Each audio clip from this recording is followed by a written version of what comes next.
Tyler, when did you realize that you were born to fly? Oh man, I don't know. It was one of the things. Grew up in Air Force family and always looking up. Always looking up. Always had a fascination with airplanes, and life just like throws you curveballs, and I got straight away from it. So Yeah. What branch were you in whenever you were enlisted? Marines. In the Marines? Do they have any aviation programs in the Marines? They do. They have both fixed and rotary, but I got talked into enlisting from my best friend at the time to join him, and then in a buddy program. Yeah. And then I enlisted, and then I go to him like, "Hey man, I just signed my paperwork. I'm leaving at this time." He's like, "When you leaving? We're going at the same time, right?" He's like, "Oh, I'm going to college now. Fuck that." And I was like, "Are you fucking serious?"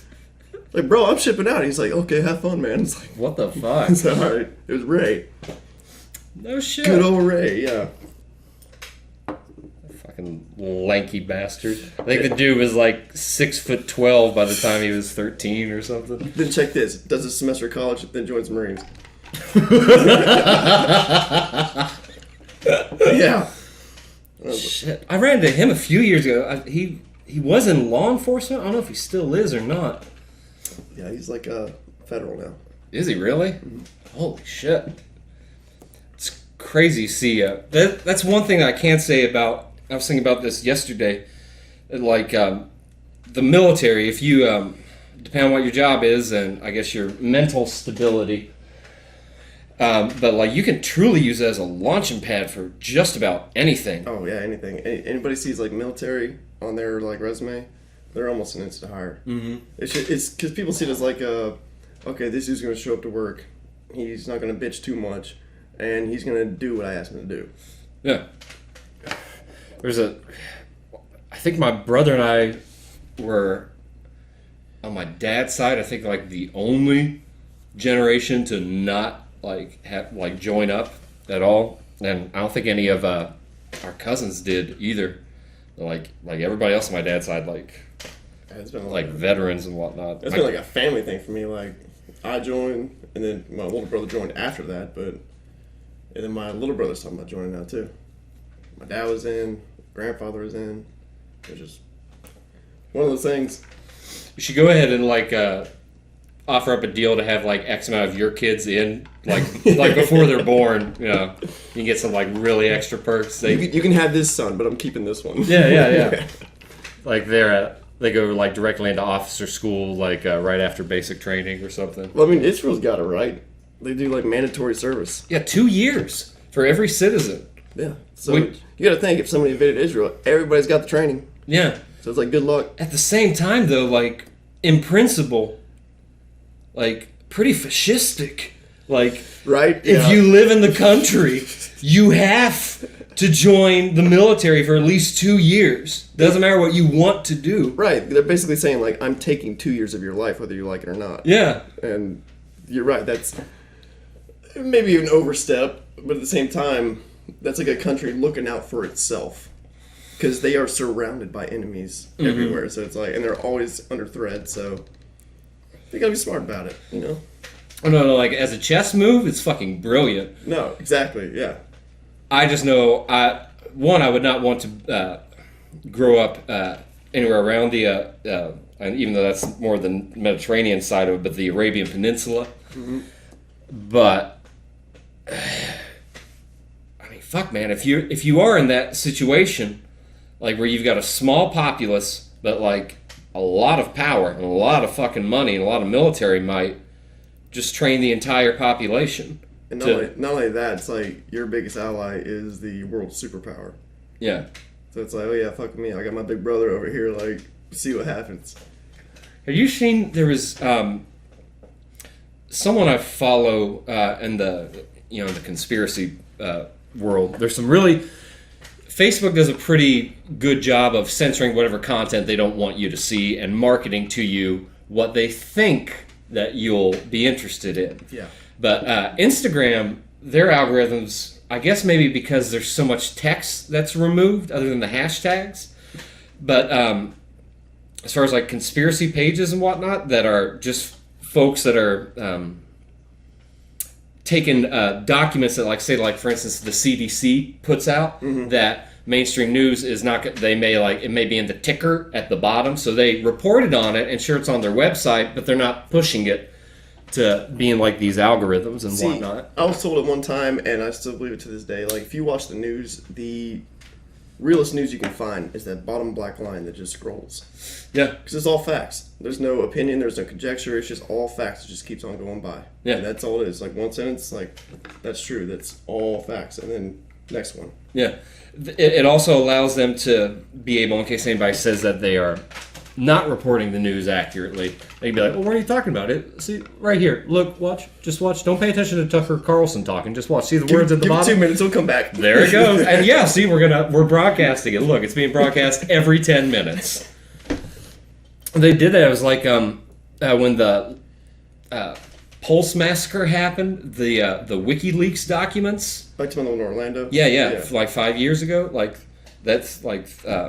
same 24-hour like news cycle. It was like the WikiLeaks and all the Podesta emails and all that, and then the Pulse massacre. You know what's the crazy? Las Vegas massacre happened around trials that were going on in the Benghazi incident, like the same day. So the news cycle, again, like what we're talking about, they would report it on the ticker at the bottom. But it's just like what's going on lately too. It's like it's not reported on the news, but I don't even know what happened. I haven't looked into it, so it's my fault, my own. But Hillary's trial. Yeah, well, she's got she was ordered that she had to show up for court on September 9th. And then another judge ruled that she didn't have to actually physically be there for a deposition. Like, there's some, like, while all this hysteria is sort of, going on, like, the name, Kenosha, like, Yeah. most recently that's going on.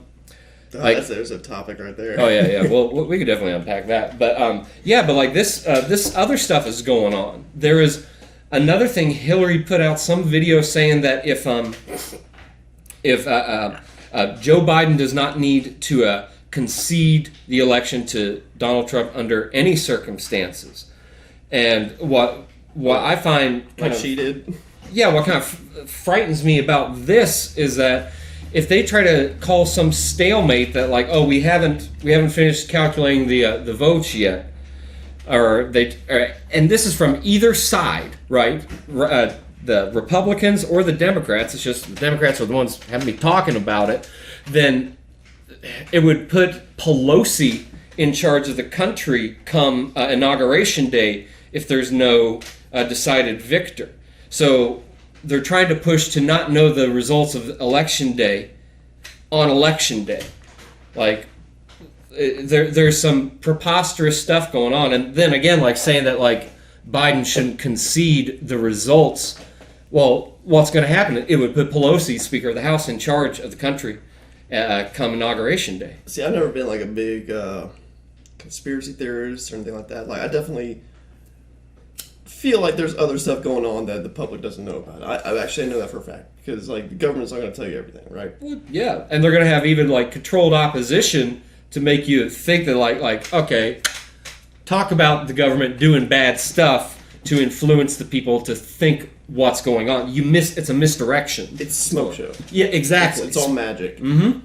And I can't stand that, honestly. It's like the founding fathers would like really hate this country if they saw it right now.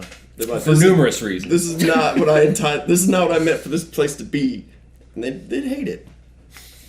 It's funny because it was written down that like Second Amendment, you should have weapons to, in case you have a tyrannical government, you can stand up to that. Yeah. So why can't I have a machine gun? They exist. Because if the government can have it, why can't I? Right. Because if it's tyrannical, then how am I going to defend myself against the government if I just have a pistol or a rifle? Well, not only that, but like tyranny, as we're clearly seeing, is not just limited to government authoritarians. You now have mobs that are running cities because the police force is either unable to do something, right? Or they have just no morale because nobody's listening to them. So, like, the towns are just running amok. So now, like, tyranny is like I agree with you, but like now, like if my crazy asshole neighbor in my community that's organizing some sort of mob militia has a sort of firepower, like that's a lot. I have a lot more closely related geographically, and even like knowing them personally, they're a lot closer to me in proximity than the government is, right? So like I want to be able to defend myself from people that think that lawlessness is the time, like it's like the time for that now. Yeah. And big fuck that, like man, like I'm not about this authoritarianism under this guise of like, oh, it's peaceful anarchy. No, that's not. You have your own basic human rights, and one of them is I should not feel threatened by anybody else in this country. So like, if they're gonna threaten me and become an aggressor, it's all dynamic of, even with the law, it's all the dynamic of aggressor and aggressee, and that can change within seconds. Just okay, so we're gonna pack it now. How about the Kenosha incident, right? With the Kyle Rittenbaum. Yeah. incident? So this guy was okay. So all right. So I'll put a disclaimer out first. Anything I say, it's all just based off what I've seen, what I've read into. So I don't know all the facts. I'm not a lawyer, not a judge, not a cop. So it's just all what I've seen myself. Right. I was never there, and a lot of people weren't there, but they had their opinion. So when it comes to that, what I've seen, this dude, maybe 17 open carry. I'm not sure if that's legal or not. It's whatever. But no matter the age, if you have somebody aggressing you, and you're running away and they are chasing you, they're the aggressor. You're, fleeing that situation. You have the right to defend yourself. Mm-hmm. He didn't even do like Florida's laws, like stand your ground. He was running. Yeah. And people were chasing him. Yeah. He fell over, turned around, they start hitting him, he shot him. So, I mostly agree with you, but I think to give proper context, so let's unpack it some, right? So this guy Kyle, one, I don't think it's a wise idea to go out right now and if I were a teenager, I would be trying to get my dick wet and not trying to bring an assault rifle, which I am for the Second Amendment wholeheartedly. God bless Kyle's family for teaching him some trigger discipline. But notwithstanding, it's not a smart idea. Like it's looking for trouble. Now, granted, is it a smart idea to go out to a protest/riot? That was quotation marks too. It's not a smart idea with a weapon. From my understanding, my point of view is it's not a smart idea for any of them to participate in that. That's apocalyptic fetish being actualized in real time. Right? So, me personally, I think life is the bee's knees. I think it's great to be alive. I absolutely love it. And I want to see this nation and myself and everybody around me flourish and prosper as much as possible. And you know what's not going to do that? Is me taking my fucking guns and my ammunition into town to protect someplace. We haven't gotten to that stage yet. Aside from that, I do understand that he's 17. The owner, whoever they were, should have probably had some other adults out there, because you see the crowd, the mob that amassed around him, and this kid Kyle, Rittenberger, whatever his name. Again, I'm not a lawyer, and my opinions they'll change whenever I'm confronted with different evidence. Right, that's where I stand. Yeah, but from what I see, Kenosha, they're like it was across state lines. It's a 20-minute drive from where he was at. Now, where I'm at, I'm about 5 miles north of the Florida border. So it's not saying a lot. People saying oh, he traveled across state lines. Like, I could throw a rock to Florida almost right now. It would have to be a pretty good throw from me. And I'm bad at... Drew Brees could throw a rock to Florida right now. I'm telling you, put 50 on it right now. Bring him in here, son bitch. But that, if I'm traveling someplace and I have to cross state lines, my Second Amendment is coming with me in the car. That's the way I view it. But he was also there. Like, if you look at some of the footage, this kid Kyle was there being a medic to folks on both sides. Like, he had a knapsack or something. He had an interview before the whole incident. Some random dude just like had his phone out and interviewed him. He's like, "Why are you here?" Yeah. He's like, "Oh, I'm here because the cops are over there. They don't want to come in, but I'm willing to defend this business. But at the same time, I got this right here, and if somebody needs help, I want to help them." Yeah. And you see this. I think there's even... Now, I could be mistaken because it is nighttime. And at this point in the footage, it's after the first guy, the short, bald dude who was screaming, "Shoot me, N-word." Dude, I just saw in the video, I was like, dude, I want to hit you in the face already. Like, Well, I don't even know you. hey, be careful what you wish for, because he was screaming that at them, and he wound up with a bullet in his head. You know what I mean? But this is at the end of all the carnage, and what looks like Kyle coming back to the guy who like lost his bicep or whatnot, and kneeling next to him to check on him. I can't verify that again because it's nighttime, and like if you watch towards the end of it, this guy Kyle is walking towards the cops. If you listen, there's multiple shots that are fired. Not from him initially. And then he turns around and, again, he fires, and this same guy that was being an aggressor earlier is there, and he gets shot. Now, if you look, somebody on Twitter had made a map of, like, how far, like, it was almost a half a mile that, like, Kyle had ran, like, on foot, like, to, like, get away before, like, these...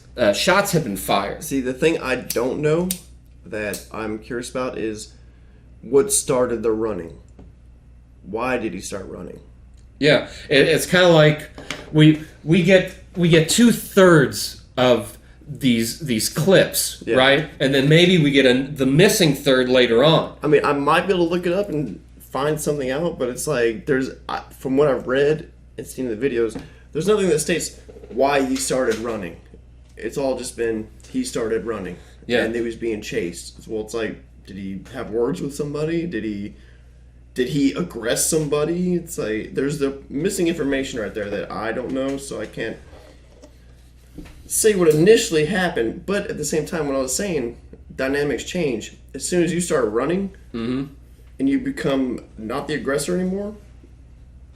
Law says like it should be done. Yeah, like law can take care of it from there, from whatever you did initially. The first victim, I agree with you because don't know what the catalyst was to get from there. Yeah. What looked like initially was like he threw. Somebody said it was a Molotov cocktail. I don't think it was. I think it was like something. Oh, the bald-headed guy, the short guy. Yeah. Maybe it was. It looked like it was like something like a brick in a bag or something. Yeah, like, I saw that too. But it didn't. It did not look like a Molotov cocktail. But I didn't see flames. I'll tell you that. No. I didn't see an explosion either. No.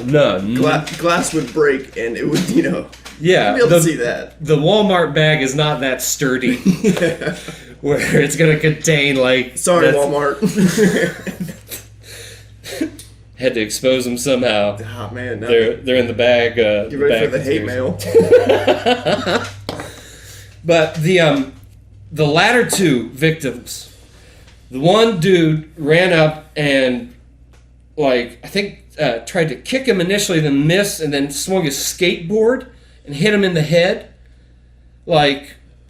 Nah, man, fuck that. Like, boom, gone. Well, I mean, put yourself in the scenario. If you're gonna... And the next guy runs up on him and then feigns being defensive, and he has something in his hand. And then moves in. Yeah. Now, people are saying that he had a phone in his hand and then switched it for his pistol after he got shot. But I can't tell, based on the video. What I can tell is that he did have a pistol. He had a fucking 9mm in his hand. In the still pictures, when he's holding his arm, there's a pistol in that hand. Yeah, and they cropped it out and like pushed it, so it looks like you see him like holding like a cell phone or something. Like, it's fucking like they do the same thing with like Epstein. Depending on who's broadcasting it, if it's CNN, they'll crop the Clintons out. If it's Fox News, they'll crop the Trumps out, and they'll show the other one. You know what I mean? Like it's a psyop mind game that like they're trying to play on people, and yet everybody online on Facebook, they quote unquote know the truth of like what happened, and anybody who disagrees with them is either like some socialist idiot or some like racist bigot homophobe. You know what I mean? Like I tell you what, man, social media has made people so lazy. Yes, like so. Not lazy in a sense of getting off the couch, but lazy in a way of thinking, because they see one thing, truth right there. That's the truth, because the words are pretty. It makes sense. That's the truth. So that's my opinion. I'm gonna run with that till I die. They don't even bother to like look into things, like dig deep, find the research, and like say, okay, well, now I know that things are a little different. Well, not only that, but like I agree, it does make them like lazy on all forms, because like even like human contact, like nobody like and I'm guilty of it. Like I don't keep up with like friends like I did like when I was like in high school. You know what I mean? When like you had to actually like. Yeah, you hit that ad on Facebook, and that's it. It's like, I see what they're doing. It's like, all right, whatever. Yeah. Like, so now it's just like, I can see where people have become, because their lives have become so accustomed with social media, that when they find something that clicks with them, it's like a program, right? With these ideas where it's like, all right, well, clearly we believe in science, guys. We believe in truth and objective honesty, and we believe in what's best for the country, all right? We believe in inclusion, inclusivity. We believe in progress. All of these, like, these are just marketing schemes to get you to agree with them or buy their product. It doesn't mean they believe what's going on, but it's put the how can I phrase it? It's put the illusion, right, of choose this team or this team, and we're not quite there yet. But I think inevitably, in we'll say anywhere from 100 years to 6 months from now, it's gonna get like to that. And I think that it's like this slow, like a long con, right? That like they've been playing for shit, man. How long social media been going on? At least a decade now. Yeah, maybe like, let's see, mid 2000s, maybe around there. So, like you'd know they would have to be planning for how to like use this, like, because Facebook wasn't even like publicly traded, I think, until like 10 years or so after it had been like established, right? Well, I remember in high school that like Facebook was like only for college kids or something like that. Mm-hmm. And I forgot what it was, like something you couldn't have Facebook unless you were in college or older, pretty much. And yeah, that's when I was in high school, maybe, so maybe a little younger. I dropped out of college, and then Facebook happened. I was like, I'm not gonna get on Facebook. That would be in college. Fuck that. I have MySpace. What's I can make a music for my profile. What can you do with Facebook? Yeah, like MySpace is ever gonna go anywhere. It's permanent. Come on, folks. Goddamn Tom, man. Made that money and ran away. He did, man. Wherever you are, I'm happy for you. He sold to Rupert Murdoch. You know, he's the guy that owns Fox News Corp. Not Fox News Corp, but I think Fox, and News Corp. I know he owns Fox. At least he's the guy who sold whatever Disney owns of Fox now. He's the guy that sold it to him. But he bought MySpace rights from Tom for like $300 million or something like that. What could you do with $300 million? You can live a happy fucking life. The question is, what could we do with $300 million? Because, oh my gosh, man. I tell you what, if I had that kind of money, I'd buy my own island somewhere and live there the rest of my life. You're pulling Epstein, huh? Yeah, without the kids. I probably would have the honeypot operation, the the satanic temple, you know, where they're like sacrificing kids to Moloch, whatever family-friendly entertainment's going on, you know, there. Golly, fucking Epstein Island gives new meaning to the phrase family-friendly entertainment. Good Lord, help us. And that's what's sickening too, is like everything of that coming to light, and then law enforcement seeing that. They're like the only people that actually recognize that shit. They're like, you know what, we're gonna step up our means to like find these kids. And recently, what, it was like 30-some kids found in Georgia? Yeah, like in the past week. Where have you seen that besides Facebook? That's it. That's the only place. It's been folks sharing like local news articles. I saw one today, like 25 found in Ohio. Yeah. Where have you seen that besides Facebook? Nowhere. That was oh shit. Going I was, I think, roundabout way getting to earlier with like Instagram is like I've just found personalities through like being in a, you know, just into, not to sound like a fucking hipster or anything like that, but like not being in like this mainstream like culture, and like again, I think it's before we started rolling or whatnot, but like I don't pay attention to like the sports or music or movies, like what's going on currently. I don't have kids, so like I don't have to worry about having a Disney Plus account because I'm not giving them my fucking money voluntarily from like just what I've seen with them involved with Epstein and ABC News, like with them covering it up. So that's how I protest like a real American with my fucking pocketbook, my fucking money. I ended up canceling my Netflix account. I had said like I hadn't been using it anyways, and then whenever they had that Cuties promo, they had like it's some French movie. They're like, oh, it's French and it's satirical. I don't give a shit. It's sexualizing kids. Has like kids like twerking. This was like 11-year-old. Yeah, I saw that. I was like, what the fuck is this? Yeah, I ain't giving Netflix my money. Fuck that. It's like a roundabout way of, see, like I said, probably before like we started rolling and everything, I was like, I'm not deep into conspiracies or anything, but as much as you've seen like people trying to like normalize pedophilia, and then all of a sudden this movie comes out. Yeah. It's like, this is like Hollywood saying like, hey, it's okay. People do it. Don't Come on, guys. Be tolerant. Yeah, it's like, I'm human too. Come on. That's the problem with the moral police, right? Because they decide what's moral and immoral. We can't just have like something set like laws where it's like, hey, if you do this, this will happen. Right. You will go to jail. Like, I believe it's like programming in like a computer or something, right? You want to have things where it's like, no, if this happens, then this will happen. Yeah. Like, not this fucking wishy-washy shit where like now, yeah, it's like, if only life could be written in binary code, right?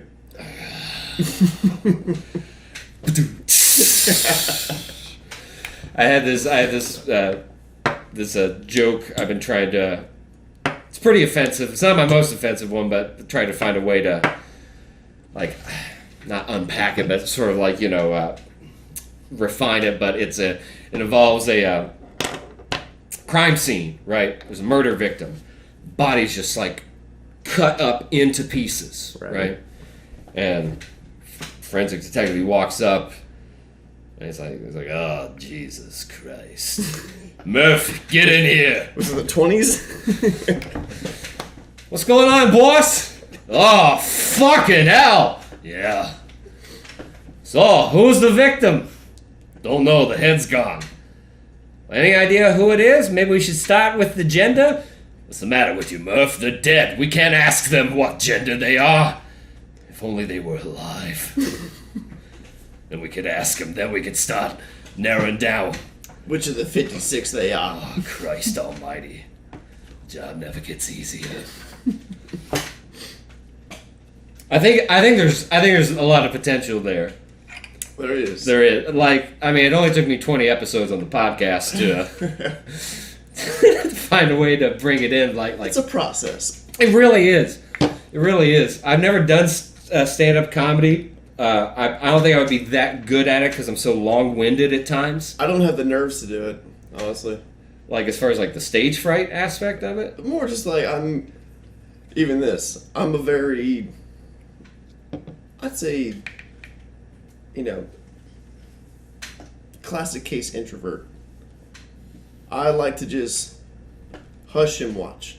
And even, like, approaching women is, like, out of my comfort zone to, like, go up and be like, hey, what's your name? How you doing? It's like, nah, that ain't me. My name's TC. You may have seen me around the block. You might have heard me on this podcast. I'm that guy. I had text my friend Biscuit. I think I was like it was like the end of the first day. I was like 13 downloads in one day. Welcome to superstardom. I was actually listening to that the other day, and I was like, Biscuit, bro. I haven't met Biscuit. I want to say I've met Biscuit a couple times. Might have. I mean, you don't forget somebody named Biscuit. It's crazy. That's his Christian name. Oddest thing. Yeah. There was, if she listens to this, whatever. I don't think she will. But I was talking to this girl, and she had, she said, she's like, I checked out some of your podcasts. I listened to she's like, I didn't listen to much, to be honest with you, but I listened to like 10 minutes of the Biscuit one, and I didn't hear you guys like talk about biscuits or anything, so I was kind of confused. I was like, oh, it's the gentleman's name that he goes by. I was like, some folks use a mononym instead of using their name, so it wasn't featuring biscuit like we're talking about bread. I like my butter. She did well. She played off of it. She said something about like in today's episode, is it mustard or butter? We're gonna get down to the bottom of it. We'll figure out what really butters somebody's biscuit, or if it's not buttered. You know what? I just want to know who killed Kennedy. Well, clearly it was one lone gunman with a crazy agenda, and he did it all. It was all Lee Harvey Oswald. And then Jack Ruby was so angry with him for this one lone gunman that Jack Ruby somehow snuck in as they were escorting him from police custody, I believe, to be taken either to the jail or to the courthouse. And on television, murdered Lee Harvey Oswald, Jack Ruby. So there's nothing suspicious about it. No, not at all. No. He wasn't trying to end the CIA or, had beef with Cuba or anything internally. Not at all. Shat on the mafia. Like, he had all these folks that helped Graham to power within the Democrat Party, and then, boom. I'll tell you what, Kennedy was the dude that was, yeah, my family's rich, but I'm a people's person. Yeah. And he got to office, and he's like, you know what? Shit don't faze me. I'm still a people's person. And he's like, y'all are fucked up. I'm going to end you. You're fucked up. You're done. And then somebody in the shadows was like, this bitch is dead. Yeah. It's like, I don't like how he moves. He's going to die. And plus in the manner in which, like the convertible caravan, you know what I mean? Like the parade in Dallas. Like, I've been to the spot where he. Oh, died. really? Yeah. That's awesome. And they got I don't think I've been to Dallas. I've been through Texas. But. Dude, it is like a heavy feeling. Because, even on the road, the road the caravan drive down, there's X's in 3 spots where each shot was, coming down. It's heavy, dude. You sit there and you're literally standing there like, holy shit, I'm staying at an X where a shot went through a president's head. Yeah. It's fucking wild, man. That's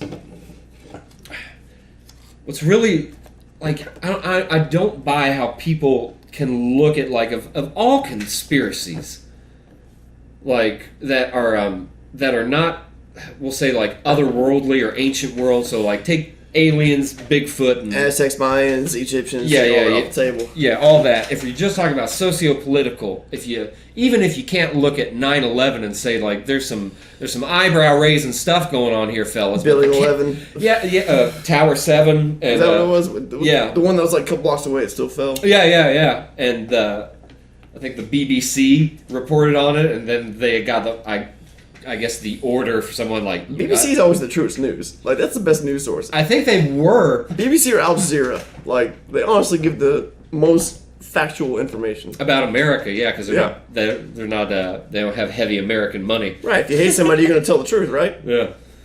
So I like a wide scope of it. So like I don't like because I'll see like the American news through like Facebook, like YouTube, everything, right?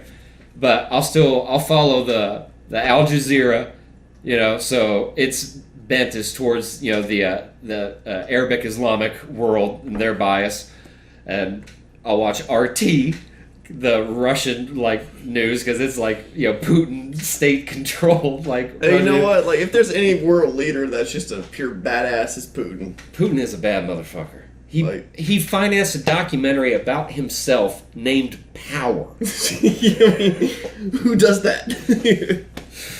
Not only that, this dude was like, you know what?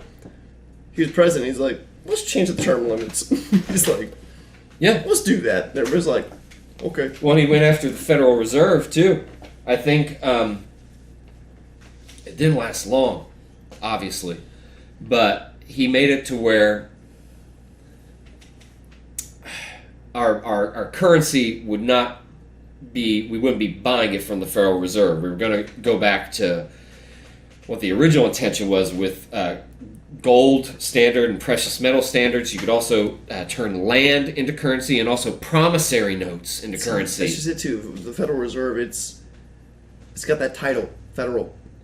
Yeah, it's not part of the government. It's privatized. Yeah, it's a foreign banking cartel. It's privatized. Yeah. Like, So like why we're always in debt, it's because we're still working to, why you're in debt, and like we'll, even if you're like what would you say? Why should I have a private company telling me what my money's worth? Yeah. Yeah. And it's worth less than the money that they sell to us. So aside from that, who was it? Iceland? They had some scandal with their banking authorities not that long ago. It was like maybe a decade ago, but like in fairly recent times. And they caused the country to go bankrupt, yet the banking regime still like had like they were fine. Of course. They were fine. They were just course. like, well, come on, guys. Why's everybody so upset? People in power don't lose power. No. But they imprisoned them. The folks in Iceland, they got together in the government. They were like, hey, we're about the people. So all you guys are going to jail, and we're seizing your assets. And Of like course. that's how they handled like the financial crisis. Is the folks that got them into the financial crisis, they jailed them.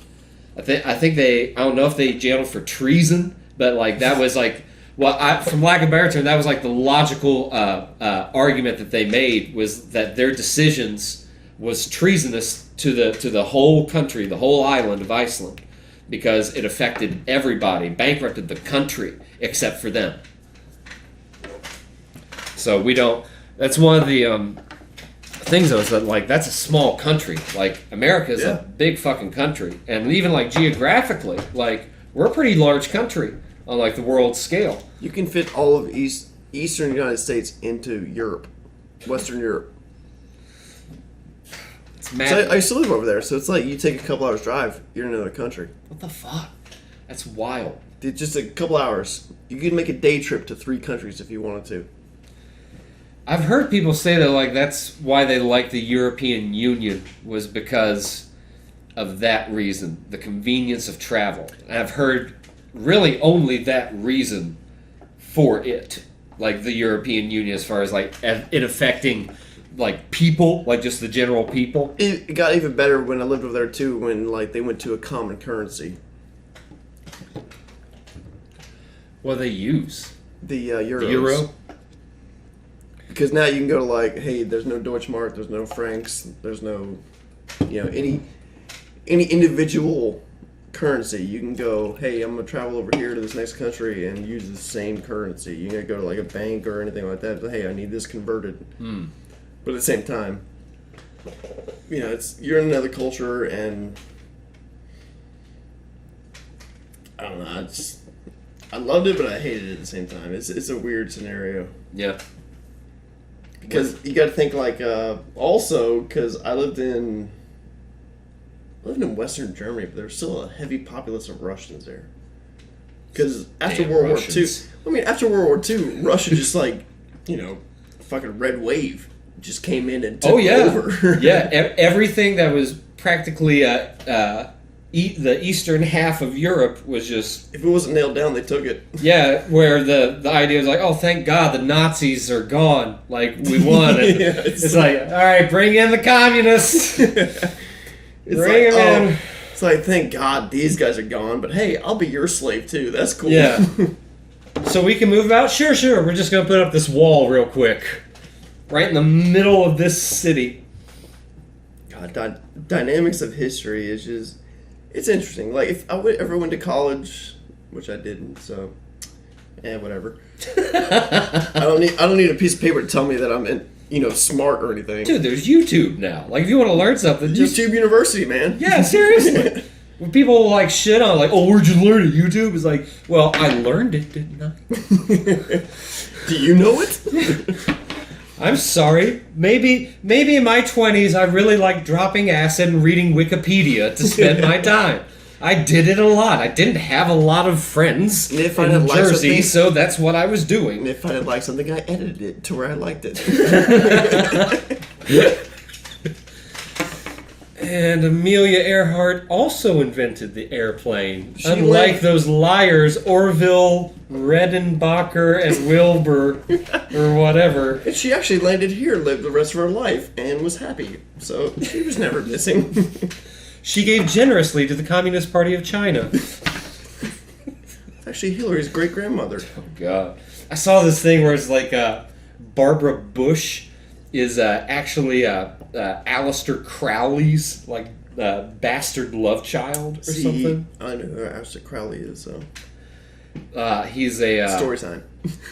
I don't know. I'll have to have one of my occultist friends explain better who Aleister Crowley is. A lot of things that are tied with the occult and magic and what you would call, I guess, it's not technically Satanism as far as like Lucifer, you know what I mean? But I guess in the adversarial sense, like his sort of religion, it was like dark arts kind of stuff. Yeah. See, I see these candles on the table. I was like, what spirit are we summoning tonight? It's like we are summoning salted caramel.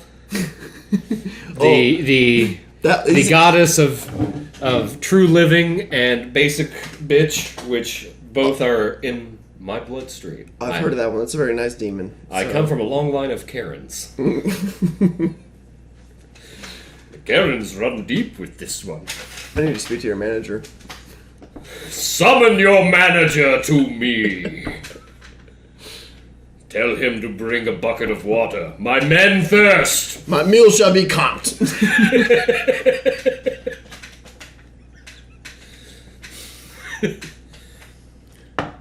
You call this mutton?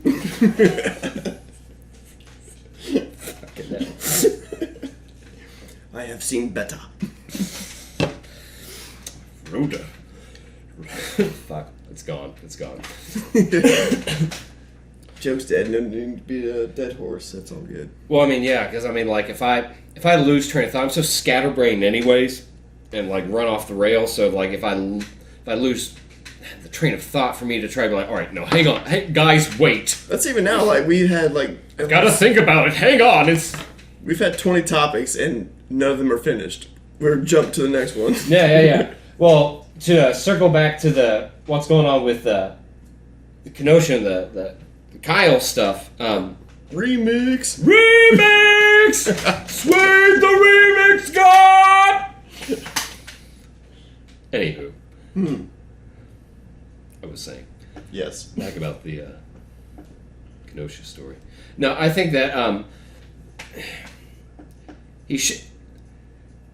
If that were my kid, my 17-year-old kid, I would not be allowing him to be taking his AR down to a business in the local metropolitan area to go and defend it. You're 100% right with that, but at the same time,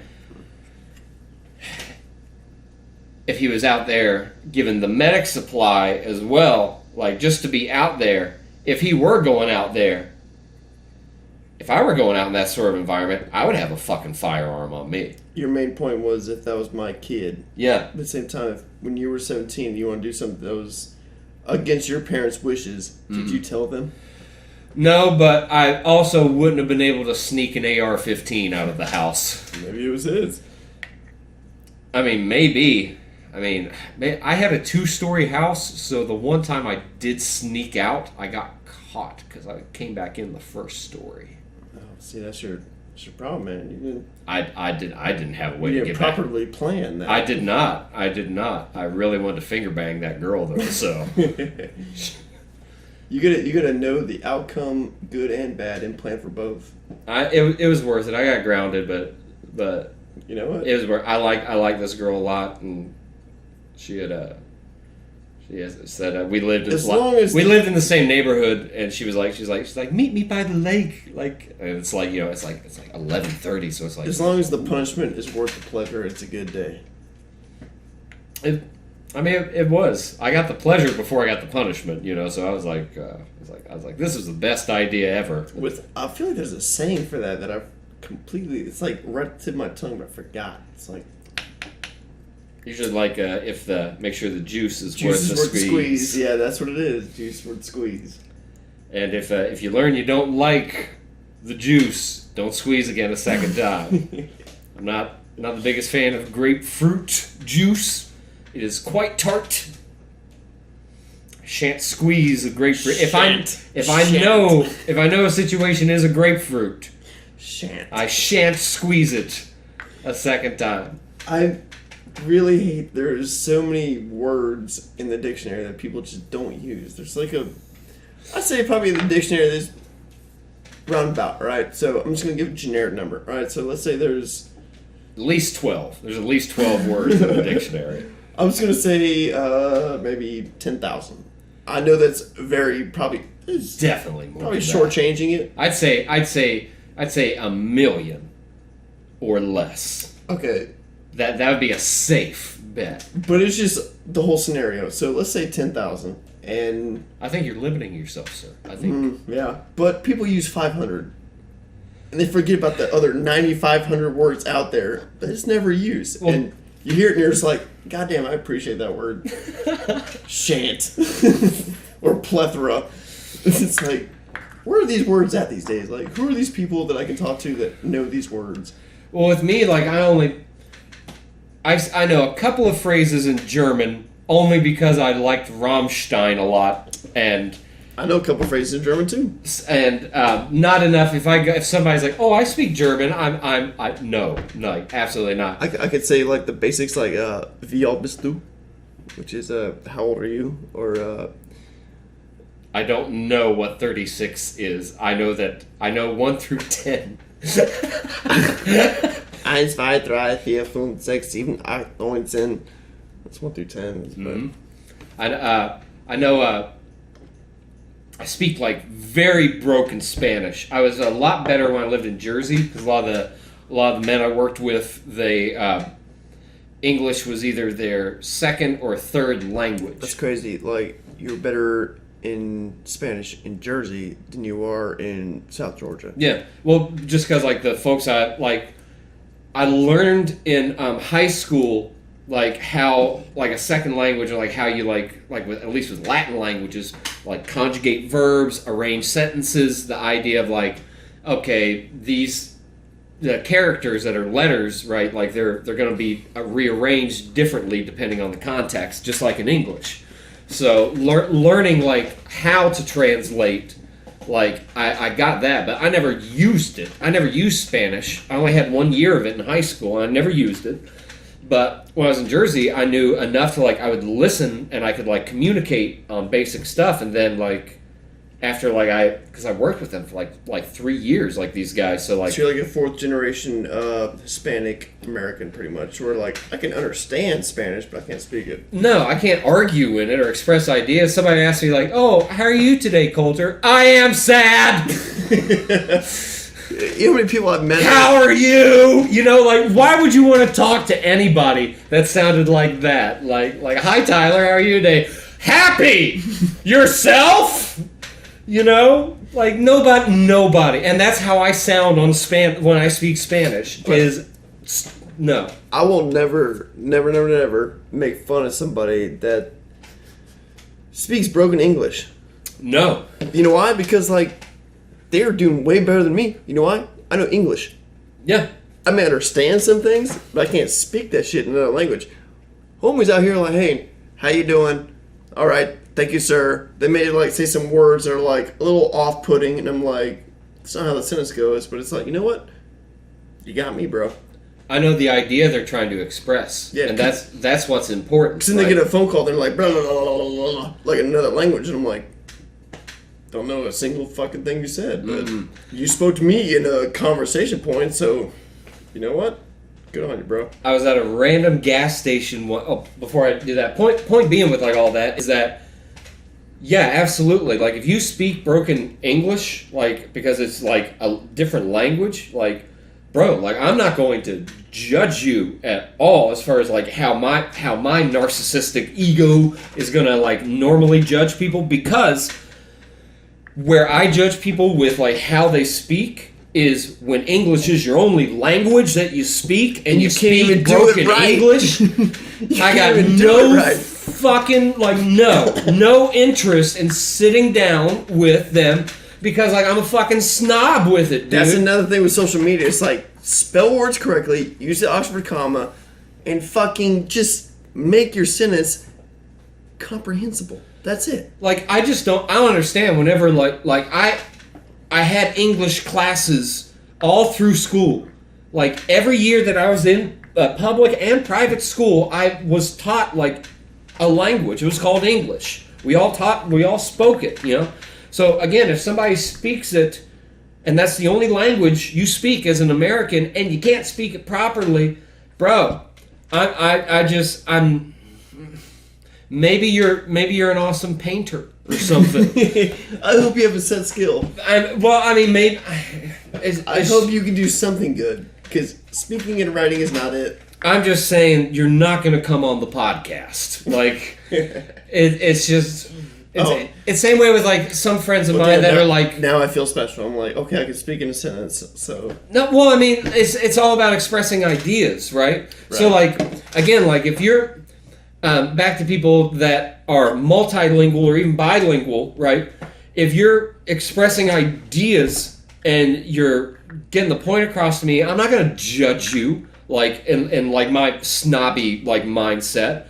But, like me, my primary language is English. At most, I really only speak one language fluently, you know what I mean? Even, like, brokenly. Again, with, like, Spanish, like, I barely use it. Like, I can't argue in it. I can't express ideas. I can pick up enough and say enough to not get my throat cut if I'm in a country that speaks Spanish. You know, like that's where I'm at. And enough to where if shit hits the fan and somebody does speak Spanish, I can find some fucking help. You're better than me, because like if I'm about to get my throat cut, I'm gonna say, "Donde es el baño?" Where's the bathroom? So I would more likely die in Mexico. So good on you. Like I'm just picturing like some sort of like fucking movie where like some dude's like getting like tortured or something, like and pleading for his life, but like he's just saying like, "Where's the bathroom? Where is the bathroom?" It's like Spanish subtitles like, if you don't tell me where the fucking money is, I'm about to cut off every fucking toe on each foot. And you're just like, where's the goddamn bathroom? Just tell me where the bathroom is. Sir, I'll do anything. Just tell me where's the Donde bathroom. es el baño? El baño! There's like some old Family Guy skit, like old, like their second or like first season, where like... Good Family Guy. I don't know if I go that far. Definitely old Family Guy. But raw Family Guy. Definitely raw Family Guy. I'll give that. It was before they figured out what the characters were going to be. Stewie was still like the evil genius. They hadn't decided he was like softy gay. Yeah. He still got the diabolical genius, but anywho, the two guys jump out of a plane that's like exploded, and like Japanese subtitles come up for like what they're saying, and they're speaking in Spanish. I always thought that was a really like brilliant joke to pull, but like one of them, like even like what they were saying to each other was like nonsensical with like what we're talking about, like where's the fucking money? Where's the library? Donde está la biblioteca, señor? Por favor, ¿dónde está? If you work for the CIA and you had a limited knowledge, they would never hire me. They got that. I've got. We're speaking hypothetical. Oh, anyway, okay, good. So you're torturing some guy that you know is an ethnicity, and he speaks this language, but then he starts speaking another language that's like outside of his ethnicity, and you're just like, what the fuck? I didn't know who to call. That'd be fucking bizarre, right? Like, cause like that, it's had to have happened at least once, I would imagine. That like, because I mean, you think about espionage, right? You have to be like, that's why like I'm not too terribly shocked that like all of these actors were involved with like Epstein Island visits, because it's like, well, yeah, he was intelligence is what it looks like that he was involved with, and running some sort of like, hey, whatever you want, you just let your buddy Jeff know, we can find it for you. What do you want to do? You want to fuck a kid, kill a kid? You want to just bang a couple dudes on a couple of hot pool boys on my island, bro? I've got a fucking island. My name's Jeff Epstein. I know it's like fucking like jokes and like you can laugh about it, but at the same time it's like it's real. If there was ever like any sort of enlistment, it's like, hey, we're gonna hunt down pedophiles, and if anybody wants to join the service, I would literally be the first person to sign that shit. I don't have enough training to be beneficial. It doesn't matter. It doesn't. But all you need is that gut feeling of like, this is wrong, and no, it's pure evil is harming a child in that manner. Dude, even in the Bible, it says like, for those that like, that's just it. You can't. You can get biblical, man. No, it's cool. I'm just trying to say like, when you like try to quote the Bible, you can't put your own words into it. You gotta like try to remember what it said. But I can't remember the vernacular. But it was pretty much saying like, anybody that harms these young children and puts them in a way that's like bad, they should be tied to the ankles with like a heavy stone and thrown in the river. Yeah. Pretty much cast into the ocean with a. So if you're gonna with a boulder noose, pretty much. If you're gonna put crimes or put harm on somebody that's impressionable, you should be fucking like in the river swimming with the fishes. And well, I mean, I think let's say I'll play devil's advocate, right? Sure. So let's say even if it is a mental condition, right? That is what's going on. We don't seem to be able to distinguish when it's not a mental condition and when it's just savagery from when it is a mental condition. You're right. And there doesn't seem to be a way to rehabilitate people. Now, I've got friends that have murdered people. Like, they've done fucking tours of duty. They fucking killed people. Well, you said murdered. Colloquially, I'm using. Let's say they've killed people. I'll take back murder because murder is a bit harsh. Killed. Did you say killed? Killed. Yeah, I misspoke. You're right. Killed. You're right. Because murder is a crime. Right. If you're in war, subjugated to war, it's different. I'll tell you what, man. If you hear a bullet whizzing by your head and you shoot back, it's not murder. It's self-defense. And even if it's in a wartime, it's, I'm not gonna die. You are. Yeah. If you don't have that mentality, you're dead. Yeah. My dad, he was in Gulf War. He I was in first grade, and he was gone for pretty much half of first grade. He was gone for just shy of 7 months. He went to Iraq, Saudi, and Kuwait for 7 months. Just pretty much doing like a big triangle, just running chemical weapons back and forth. And he brought back a shoebox. I've talked about it on a podcast before. He brought back a shoebox of pictures he took with disposable cameras. And there's one night after he got back, it was summertime, I remember, and it was late, and I came downstairs, and he was sitting at the kitchen table with the light on, and he was like, come in here a second. He's like, I want to show you something. And it was what he saw, like, and there was corpses in there of like folks that like tried to stop their convoy. It was just he and one other guy, and like he showed me like some of these pictures of like, you know, like these are like people that they had to kill because they didn't care about who they were. They were just this truck of American soldiers. There's just two of them. Like I said, they were trying to run quietly. He was some sort of chemical weapons expert on the East Coast. He was in the National Guard. His name got called during Vietnam, but his brother was already on the front lines, so he went to the DMZ in South Korea instead. I don't know what it's called, but the Saving Private Ryan law, you know, where it's like if like your sibling is already in combat, you don't send the other sibling into combat.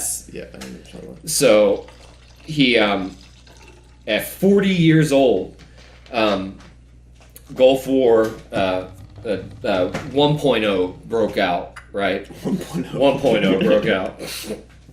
During Bush 1.0. Say 2.0 where I served. Yeah. So in 1.0, my dad, whenever it did break out, because he had survived Vietnam, his brother survived. His brother got a little fucked up, but he's still here.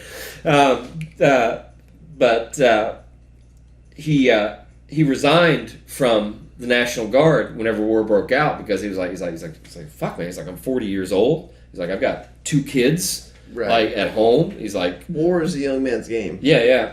We got a letter in the mail from President George Herbert Walker Bush asking for my dad's personal services in the Operation Desert Storm. So he took it, but he point being is to get what you said. He told me he's like there's the quick and the dead, and you decide if you're gonna be. Was that a movie title with like? He was really big into westerns. You know? No, I feel like that's a movie title with a western. That's like a Clint Eastwood movie or some shit like that. Kind of like my name. Like Colter means a caretaker of colts, a young horse. Quick and the dead. Like no, there's got to be a movie title. I'm pretty sure it is, but. Listen, there's only 2 types of people in this world: the quick and the dead. Obviously, like a pistol or a bandolier would sound heavier than that. But, no, but war definitely is a young man's game. Were you not to get too personal or anything? Were you in combat at all? Yeah, I went to Iraq in 2008. How was that? Was it fun? Did you meet a lot of friends? Have a good time? You know what? You can sum it up honestly in the beginning lines of The Tale of Two Cities. It's the best of times. It was the worst of times. Because the best friends you will ever meet in life is through shared misery. Yeah, the what do they call it? Trauma bond, right? And those are the best friends you'll ever meet in life. Yeah. Shared misery, to where like I fucking hate this, and you sound like you're bitching, and somebody else is like, I fucking hate this too, and you're like, we're friends now. I think that's why people think like, 'cause, you know, like. Now politics has been like, it's fashionable for everybody to be political, so I think that's why people fake trauma bonding. Is like, you know what? I've been marginalized too. Growing up, going to school, it is not the same. Having food available everywhere I go. Not only that, there are businesses, Tyler, that are dedicated to not food but meals. You don't even have to buy the food; they've already cooked it. You just buy the meal; it's already ready for you. What the fuck? I don't like this. Heavens to Betsy's. No, but when I was over there is like, the first couple of months is like, you're excited. You're like, I'm here, yeah. But you got the same time mentality. It's like, oh my god, I could die at any moment. What was the name of your was it battalion? Is that what's called in the Marines? See, I was with 4th Assault Amphibious Battalion. So I was with Just make sure you're not doing any sort of stolen valor here, sir. no. So I was with tracks. They're called amphibious vehicles, and like they go from ship to shore, but they're made of aluminum. So they stopped sending them bitches over there in 2005 because as soon as like the insurgents started using IEDs, you hit that bitch and it opens up like a tank. It's like a I can see that with it's like a semi-aquatic vehicle being a it's like putting a bottle rocket in a Coke can. As soon as it goes off, that bitch is going to shred. Yeah. So they stopped sending these vehicles over, and they're like, you know what? You guys are going to go over there as a PRC, which is a provisional rifle company, saying like, whatever job we got, you're going to take. So we did PMO, which is Provisional Marshal's Office, which is kind of like cops, pretty much. That's what MP? Yeah, pretty much, for like a big base. Oh, yeah. For like a big base, we were like kind of that. And then we also did QRF, which is Quick Reaction Force. So we're saying like, okay, so a patrol went out and they got hit. And they're like, go. Like, they need support, go. And we're the people that's like on the ready. We slept in like rooms close by next to our vehicles to where like we could throw on our gear and we're gone within like 10 minutes, if that. Like 10 minutes is slow. Where is this? Was this like in Baghdad or? No, it was a little bit northwest of Baghdad. It was in the Al Anbar province. But it was basically that. Where like if somebody needs help, like you're always on the ready. And it was like like 12 on, 36 off kind of thing. To where because you can't stand at the ready for like an extended amount of hours. I would imagine so, man. Like that, that kind of high stress job, you know. It's it's not even like the going on the mission was the easy part. It was the sit around waiting was the hard part. Just like, should I take a nap? It's like, how long am I gonna sleep for? And it's like, I don't know. I had a buddy of mine. I think it was his second tour of duty. He was a mechanic, right? And he was in Iraq, and something happened, like a motor, like a fan turned on while his hand was like in the motor, pretty much trying to do repair. So of course broke his fucking hand, you know. But he said he's being comical, but he's like the shittiest part of war was that they sent me home and told me I couldn't shoot bad guys anymore, and I sat in a bunker in Texas for 4 months, like pretty much all alone, just bored. But there was shit, man. You were young whenever you went. I remember whenever you told me that you were going, you were like there was some job. You're like, they're like the first guy in the door, and you were saying that was like some sort of adrenaline rush that you thought would be unparalleled to anything else. We were training. I was the point man. The point man is the first one in the door, and it's just in the Marines we call it a fucking a bullet sponge. A bullet sponge? Yeah. What a PC friendly term. So I mean, all right. So imagine right now, right? So we're hanging out at this table, right? And somebody busts into your door, and you. Not before you tell your story. It sounds like something that some political pundit would use, where they protesters. No, they were bullet sponges. That's all they were. So all right. So let's put in a scenario that's kind of like, I don't know, normalized today. All right. So we're drug dealers, me and you. Okay. What are we selling? I don't know. What do we want to get the kids hooked on? That's my primary goal. Is get all the kids addicted to our product, and then you start them young. They'll grow up as lifelong customers. Take it from big tobacco. All right, so me and you, I'd probably say we're Molly dealers. Okay, rave kids. I can speak their language. Yeah. Okay. Yeah. We don't do coke. We're not. I thought about joining the Base Nectar family, but we're not that fancy, right? Cole, calm down. So we're Molly dealers, right? Gotcha. We got our weapons. We're distributing our shit on the table. Like, yeah, there's a couple pills. somebody busts through the door right now, and we got our guns right here, that first man's taking the shot. Because he's the first one through the door. We don't know. There's like 3-4 other people behind him. But that first man came through the door. And that's what a bullet sponge is. Why the fuck would you find that appealing, you madman? That's adrenaline, bro. Good Lord, dude! Roller coasters, man. So much. It's you only get a certain high from a roller coaster. You're like, this shit fucking sucks. When you taste the better adrenaline, you hit a roller coaster. And you're like, oh god, we're going down. Yay! Now we're going back up. Oh my god, I'm upside down. Fuck off. Have you ever been stuck on one, a roller coaster? No. I have. It's a little scary. I don't know. I mean, it's like, no, let me be real. I'm not talking about fucking bullets flying by my head scary or anything like that. I'm just saying that, like, it's something that, like, I don't like. I like roller coasters. I mean, I don't like being stuck on one. I'd find the comical situation and be like, well, guess we're going to hang out here for a minute. My dad told me to shut up. Why you bitching? Like, I started freaking out. He's like, shut up! He's like, stop that. No, it's you'll never taste anything like that. Busting through a door and just a surprise. You don't know what you're coming into, you know? Because every house layout is different. You bust through the door and you're just like, left, right, corner, hallway, couch, like, kitchen. You don't know what you're getting. You're just knowing, like, I'm going in and I'm pieing this part of the corner. Dudes behind me, they know what they're doing. But you know what? Who's in here? What's in there? I don't know. We'll find out. Fuck, man.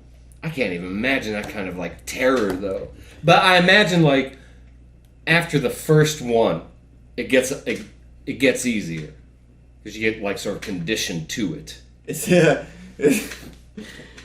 Alright, so we've experienced mortars a couple times.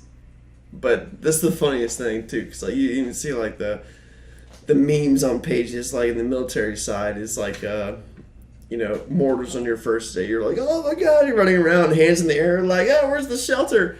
Mortars, like, towards the end of deployment, you're just like, alright, that's cool, when's it gonna stop? How effective are they, like, or by they I mean the shelter? Like, from like, a falling mortar? Mortars are indirect fire anyway.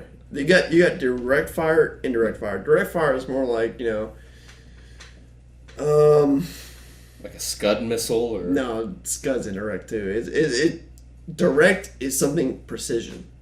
So like, any type of like rifle fire, any type of like smart missile, or anything that's like, I'm shooting right there and it's gonna go right there.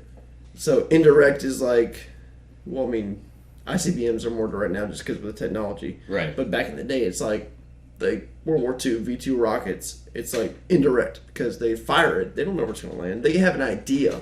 Like, if you see, like, a compound is located, like, here in this valley of the mountains, but there's multiple buildings in the compound. You don't know exactly where it's going to land. RPG, even though it's... What's that stand for? Rocket propelled grenade. That's the, Russians. Oh, Chinese, yeah, fucking, yeah. Shoulder fire, like, they got the big tube and just... It's like a middle ground between direct and indirect, but because they're so, like... They move in the air. They go up, down, like...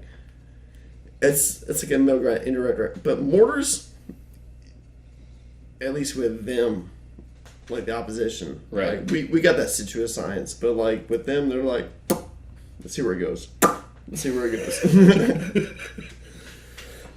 But I tell you what, man, they are smart. You know why? Because they will put that shit on a fucking ice cube.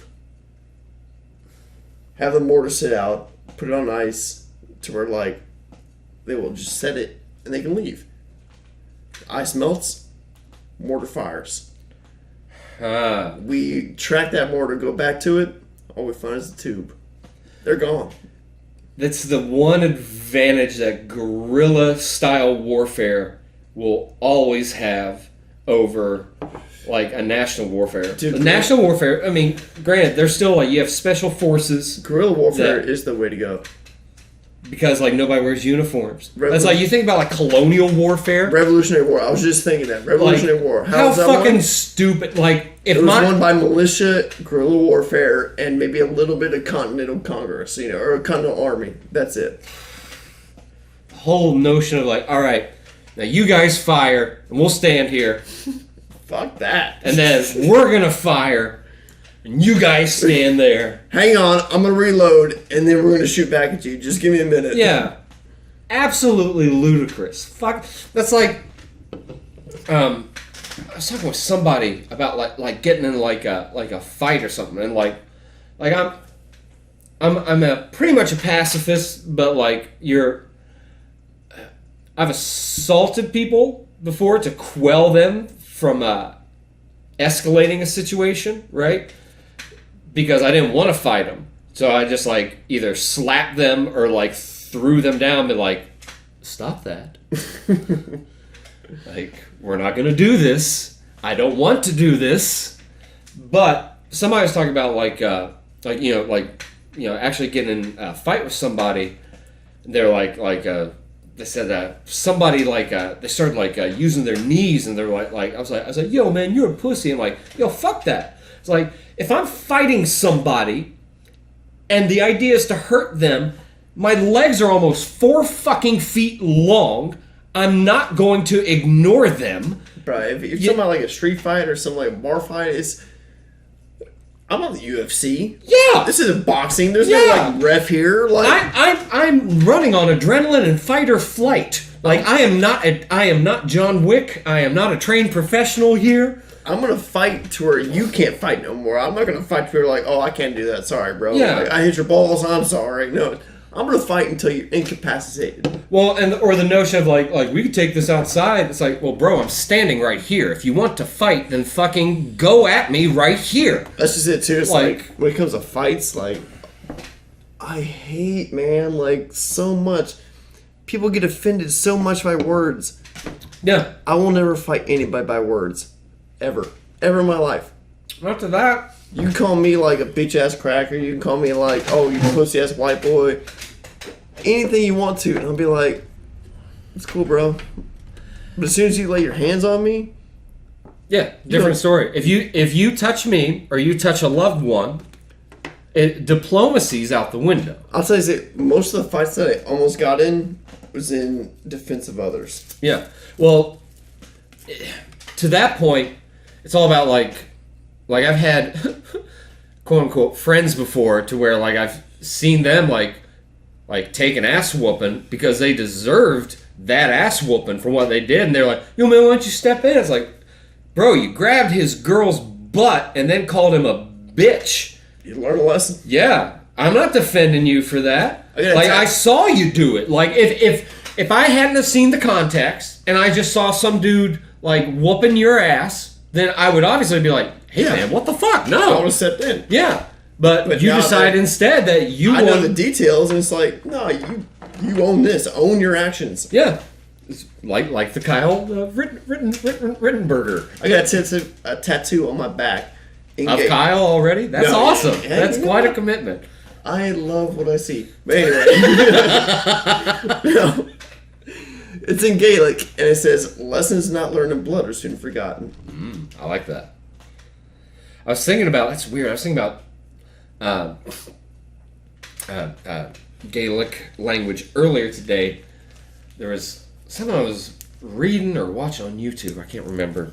There was somebody talking about, something about like white people being all homogenous, because 100 years ago it was that black people are all homogenous. Now it's all white people are all homogenous. Like, how woke of you. But I was thinking about like the Irish. I was like the Irish, out of like at least folks in Western Europe, had the worst fucking luck, man. They lost their fucking language. We're the bastards of Europe, bro. Yeah, seriously though, like Gaelic language, it's not even used in the country anymore. Like where it's from, the Celts, as some people, Celtics as some people call them. But like it's gone, like completely eradicated. The British were an empire for the world. So you don't think they tried to take over their neighbor first? They were the first globalists. They had that 19th century style thing. They were like, we will do it by boats. See, they had it like they had a basis for their conquest that is still used today.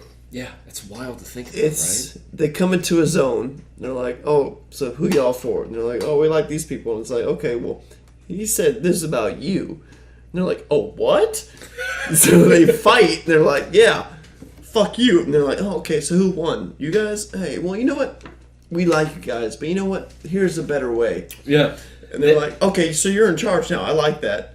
Like Great Britain had, they went to Japan for something in the, I forget the years. It was late 19th century, so like late 1800s.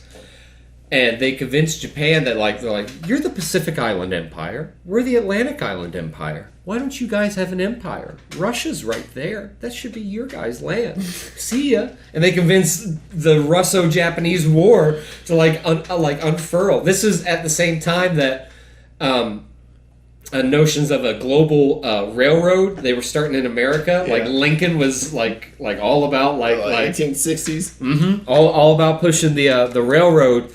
That you could take in theory, you would be able to take a train from Lisbon, Portugal, to Tierra del Fuego down at the bottom of South America. They were going to build a bridge across the Bering Strait from Alaska into Siberia in Russia.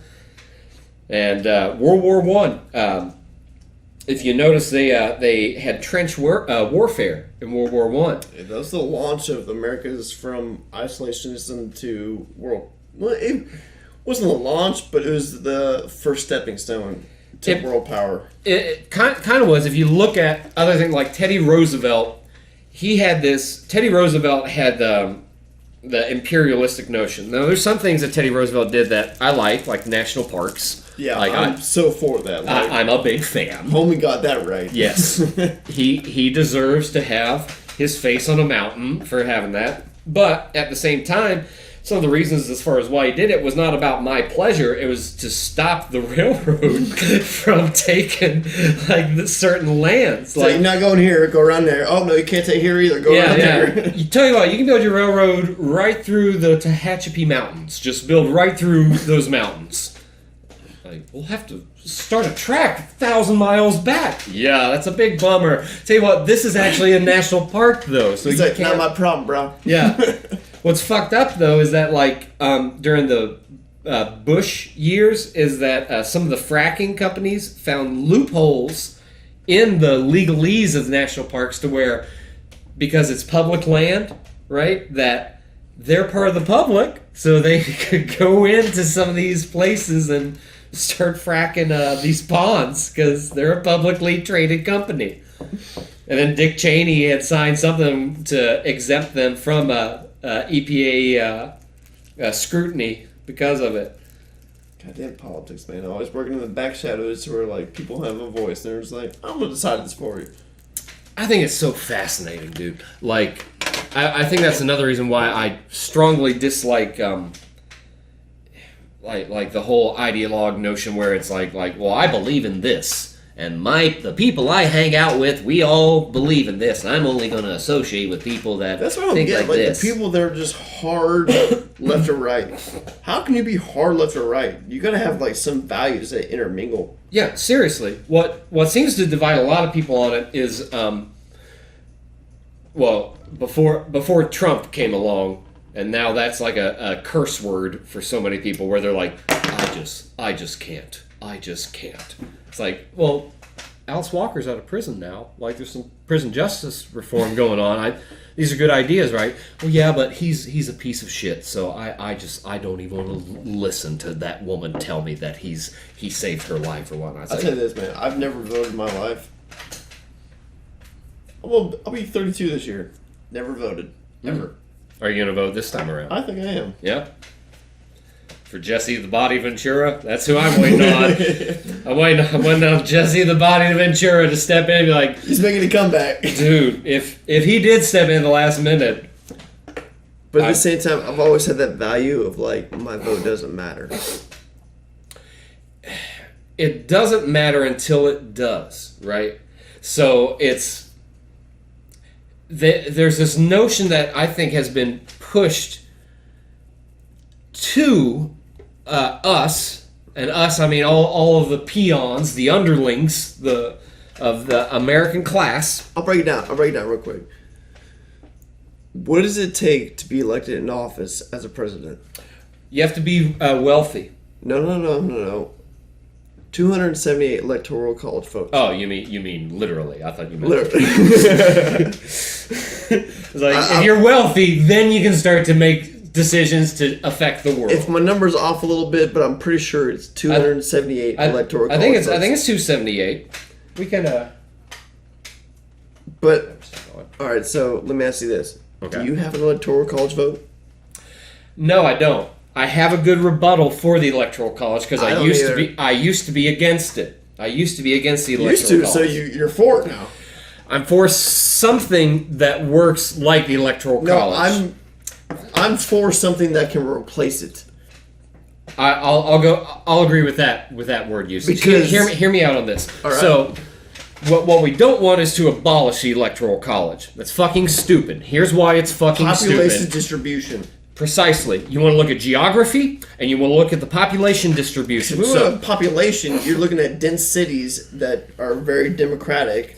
If you're only going on popular vote, you can take in theory, the 20 most popular cities in America, and those cities could decide the fate of our country. Right, or states. You Yeah. look at the top 5 states, and they will decide it. Exactly. Now, Ohio, Florida, New York, California, Texas. Here's something. I could be wrong, but I believe California has the most electoral votes, right? Because they have the most people in their state.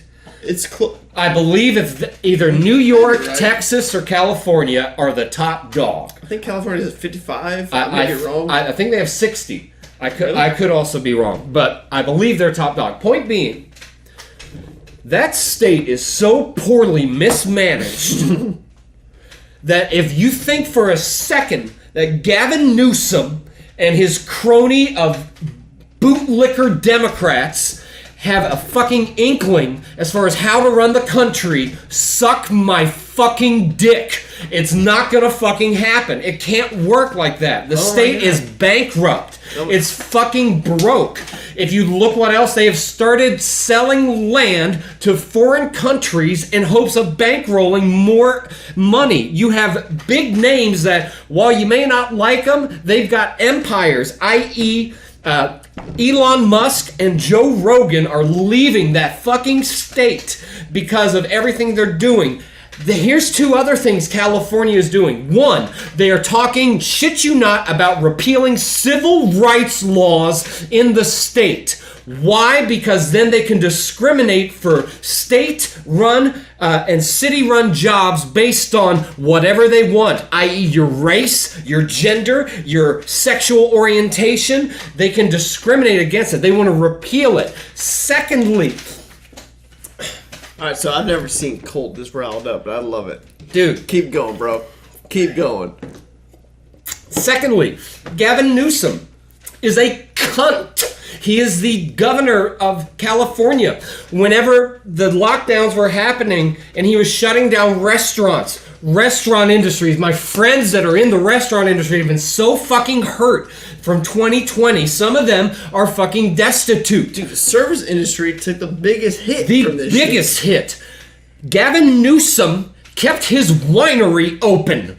He allowed his winery to stay open and remain profitable whilst his state shut down entrepreneur mom and pop businesses. Fuck California. They do not have the notion of what it takes to run other states. I don't really care for our governor in Georgia, Brian Kemp. I think he's a douche, but our state has seemingly been functioning okay. The cases are higher, supposedly. I'll tell you this, during this whole pandemic, the South has been like, fuck you guys, I know what's up. We're going to keep it straight. We're going to keep people's jobs there. Yeah. Well, they left the power up to the businesses. They said, hey, you know what, guys? If you want to require people to shut down, wear masks, all this, that's fine. You just have to make sure it's in line with health code. That's a way better idea than through the government enforcing, like, oh, well, you guys can't go to work right now. I'm sorry, do you have some sort of fucking social program? You start talking about how evil socialism is, and then you fucking shut down mom and pop businesses. Let me ask you a question. Sure. Since when did guideline become law? Well, and from whose decree? Like, where does it say that guideline is a law? CDC says this is my guideline. Yeah. If people were taking like this is law. Here's food for thought. If this weren't an election year, do you think there'd be a crisis or such a mismanagement of the crisis? Nah. Me neither. Call me a conspiracy theorist. Let's talk in January. Like, let's have this conversation again in January and see how it goes. Dude, and the first couple episodes of the podcast, like the pilot was December of 2019, like 2 days before New Year's Eve, like towards the end. And if I'm not mistaken, it may have been the next episode, the second one, but we were already talking about like the coronavirus and been like, hey, yeah, this shit's on the horizon. Next year's an election year. They're gonna probably use this for something. If this is true, like, I'm not downplaying anything, but the whole virus thing, if it's true and it's as bad as they say, guess what? It's gonna be at the point to where like everybody's gonna get it, and let's just see what happens. Yeah. So why implement so many standards to say like you can or can't do this?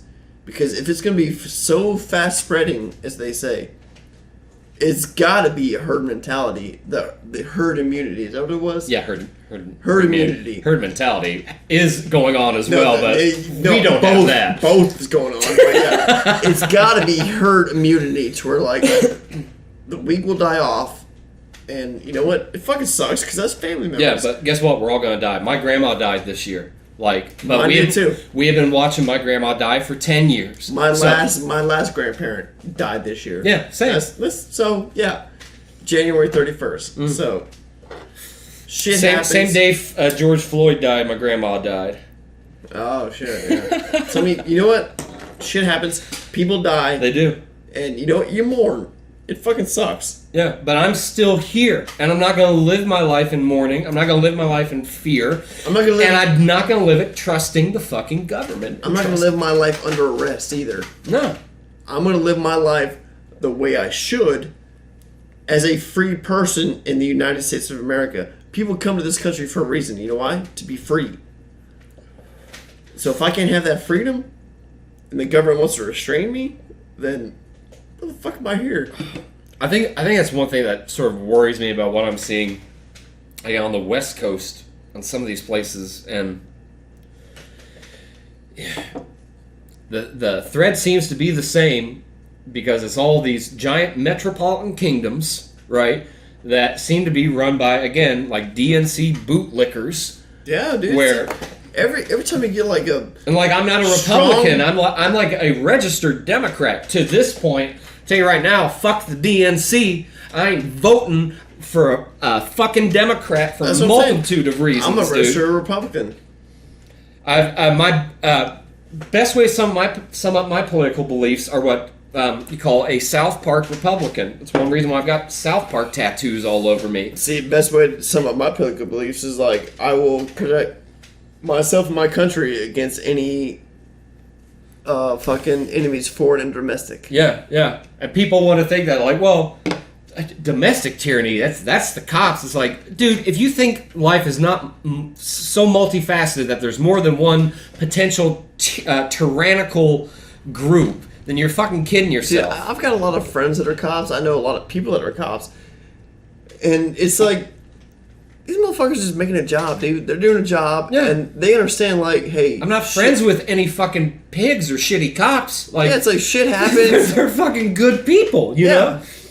I don't like nor agree this notion of ACAB, that all cops are bastards. What seems to be... What's interesting while we're on the subject of it, it seems to be that there's whatever's happening right now in history is taking a similar playbook from what happened in the early 20th century and late 19th century with Democrats in the South, right? Of how they targeted white folk to think that black Americans were going to, take their business, take their women, take their livelihood, all this. So they started all of these propaganda campaigns that they had, quote unquote, history and science to show like the savagery of like black Americans, right? And so they're doing the same tactic now with like anybody that, if you're a dissenter from what they talk about, and you're like, I don't agree with this, guys, I think this is some fucking bullshit. Well, it's like, well, what would you know? You're probably just a white male conservative Republican piece of shit.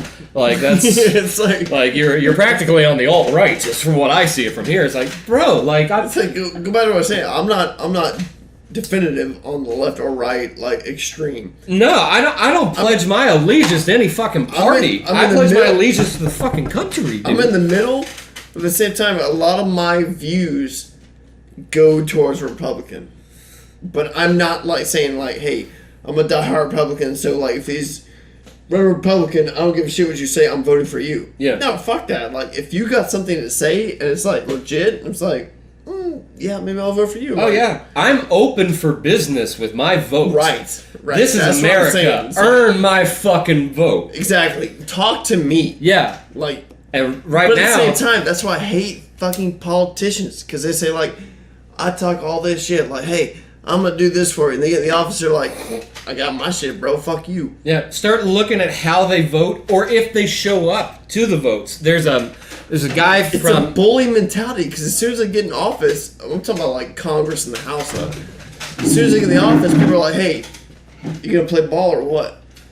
Oh yeah, man. Like I don't want that fucking job. I couldn't even fucking imagine it. You know what I mean? I want that job. I want that job just to serve my term and get the fucking like, hey, get the benefits afterwards. I would not be. I would.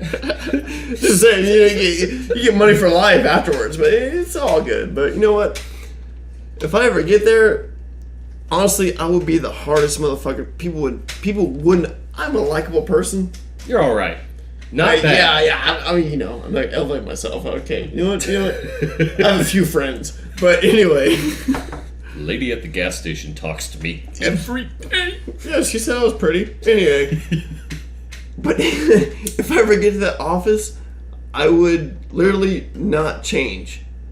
In the Marine Corps, there's a certain point to where like you're E5, you're a sergeant, right? Mm-hmm. When you get E6, you're a staff sergeant, and you're considered staff, like staff position, right?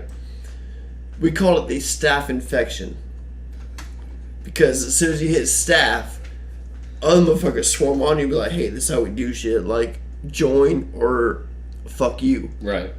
And that's how politics is, bro. Like you hit that fucking politics section, you get to like something that matters, like Congress, Senate. They're like, hey, this is how it's ran. Yeah. Like, if you're not going to be in it, you're going to be out. And they're like, oh, well, I guess I should just join in the fold. I think that's why, like, I liked seeing, when was it, 2018? So many people on both sides of the aisle that had service in the country. Like Dan Crenshaw, he's a representative. Maybe, I think he's congressman. I don't think Who he's was the last president that actually served in the military? Let's see. Kennedy did. I know that. I don't know if Johnson did, but he was a racist piece of shit, so I don't really care. I don't think Carter did. Honestly, yeah, Herbert Walker Bush and Bush Jr. Yeah, and Bush Jr. Bush 2.0. Fucking National Guard. Yeah, but even if you want to fault Bush Jr.'s like retardism, like he went all there. But you know what? He's still a good president, in my mind. it depends on what we're talking about. He couldn't speak, but you know what? He handled some shit. There's certain, I think he's part of this. Pretty much from Reagan to Obama. You need to pee? Oh yeah, dude, we can pause real quick, no problem. All right. It doesn't matter what situation you put me in. Like, Pick me up on my shirt. I can't do that. You're pretty large. So. Pick me up on my shirt. Put me in this situation. I'll be the same fucking person.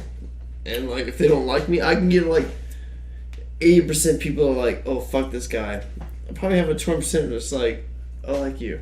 And I'll be like, I'll probably like you too. You know why? Because, like, we probably had the same shared values and, like, same upbringing. It's whatever. Yeah.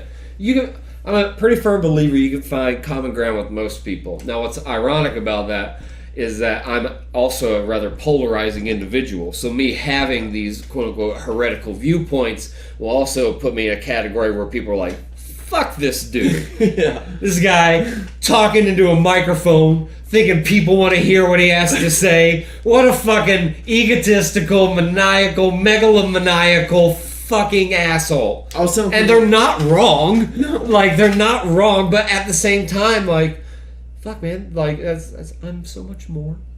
I'm so much more. I was telling people, like, before, I was like, yeah, I might be in this podcast with this dude. And I was like, actually, I'm kind of scared, bro. Like, this dude, like, he's good at, like, picking good words out of, like, the fucking air. Like, big words. Like, just throwing it in conversation. Just, like, bam, bam, bam, this word, this word, this word. And I'm like, I know what that means, but I couldn't do that. I couldn't just pick these words out and throw in a sentence. I'm like, kind of intimidated. I always, like, would always latch on to people that would say words I didn't know what they meant. Like, there is, at same company I work for now, but this was, like, probably, like, 6 years ago, I was managing people instead of, like, information and like things like that. I did pretty good managing people. We can go back to the whole fucking podcast. Managing people is the easiest thing. It can be. You gotta common belief, common narrative. Yeah, pushing that. Yeah, and anytime there's hiccups, you got to sort of assert yourself. Push the blame on a common enemy. Push the blame on common enmity. Goddamn, dude. Yeah, the second time. Yeah.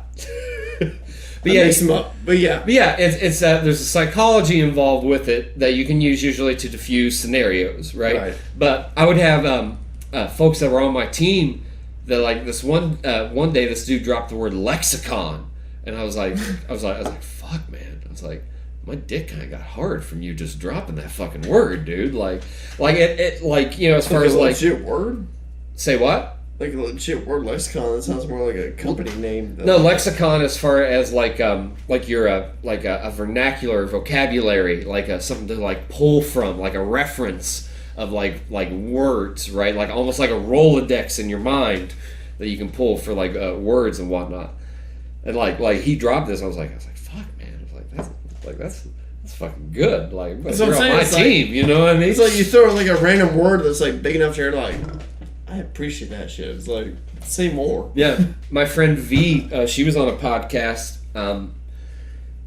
She'll send me from time to time like just random words that like she'll like stumble across, or like some apps like a word of the day or whatnot. She'll be like listen to this, like poppycock. It's an actual word. And like synonyms of poppycock are balderdash, bullshit, nonsense. Yeah. And like it's like I was in middle school. They were trying to teach you like SAT words. Oh yeah. I did better at the SATs in middle school than I did in high school. Like my brain in middle school was like so sharp, and then in high school, I think I had, by the time I took the SATs, I had discovered like, you know, girls and alcohol and weed and.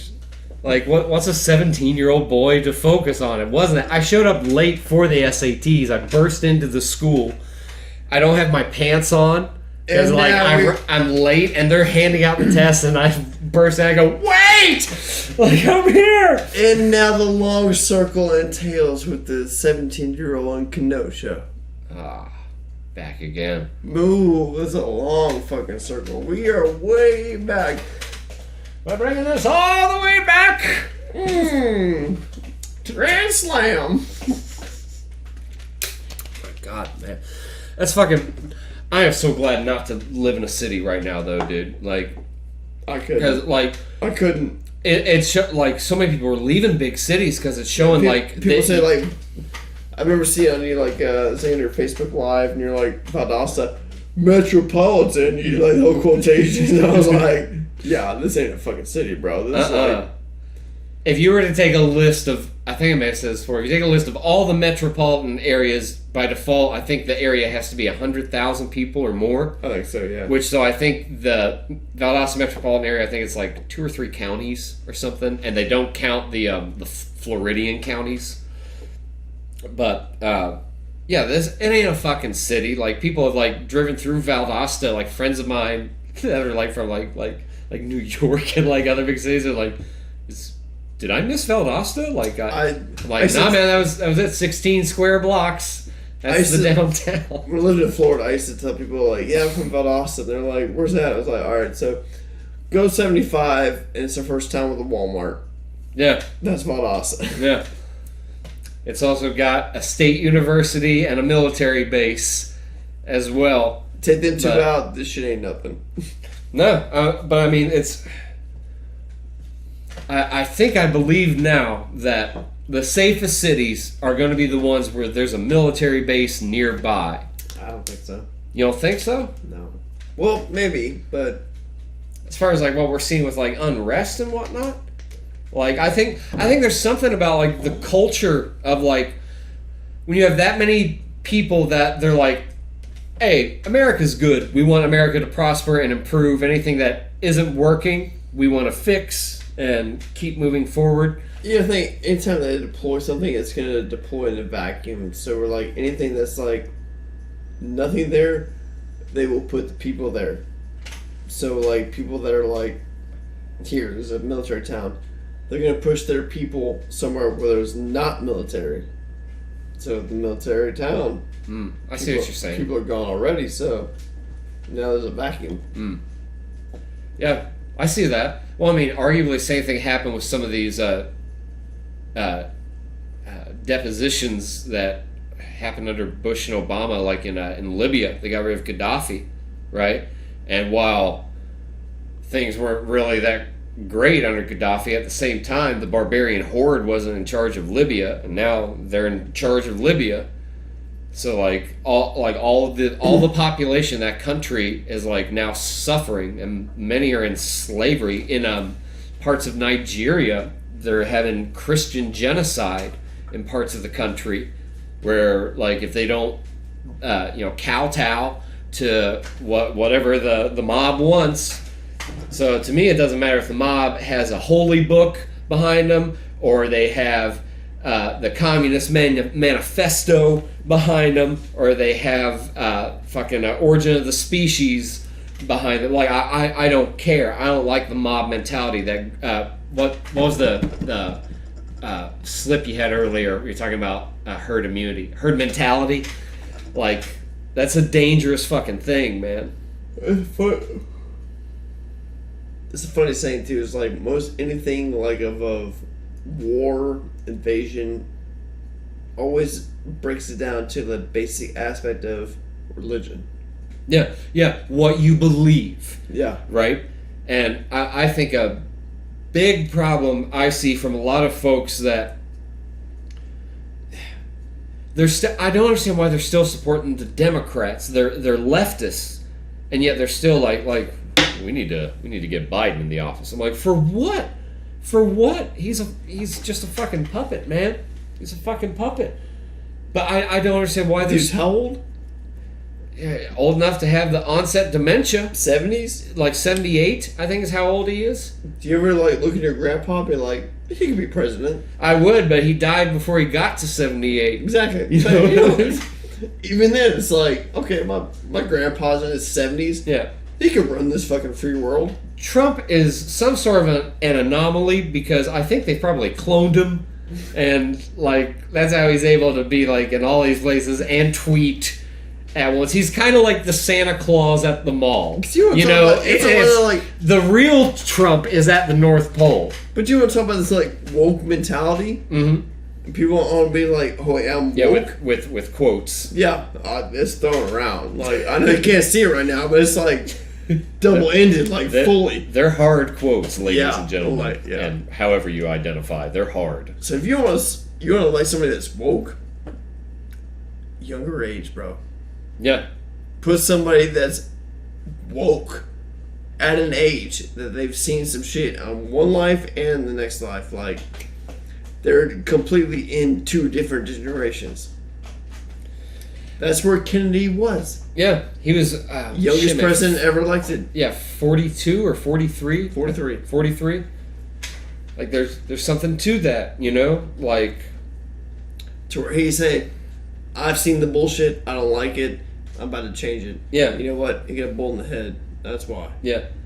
That's something that draws me to Dan Crenshaw from Texas.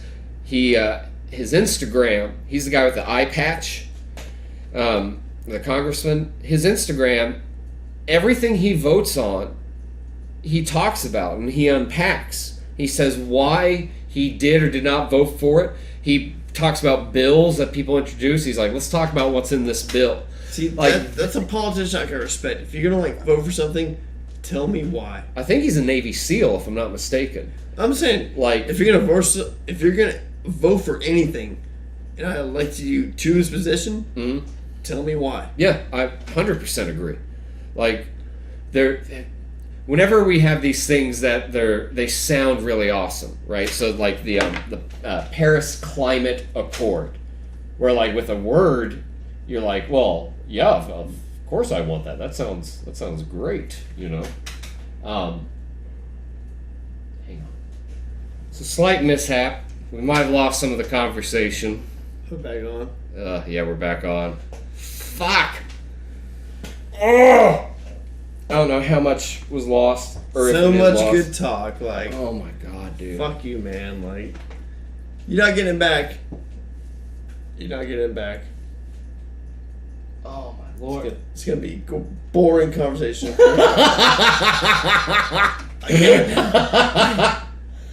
Can't duplicate what I said, so. Oh my gosh. Here's something. Hang on. We're gonna pause it real quick.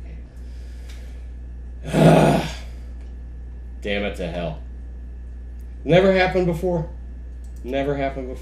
Of course. I'm that type, bro. I'm that type. It's like everything's new.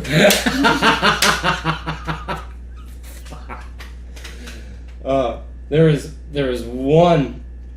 I was going. If you notice, like throughout the conversation, I reach over to the laptop and I hit something. I'm hitting save, right? Because always save.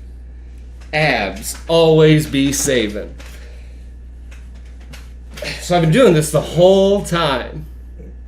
Say what? Oh yeah, we're going. So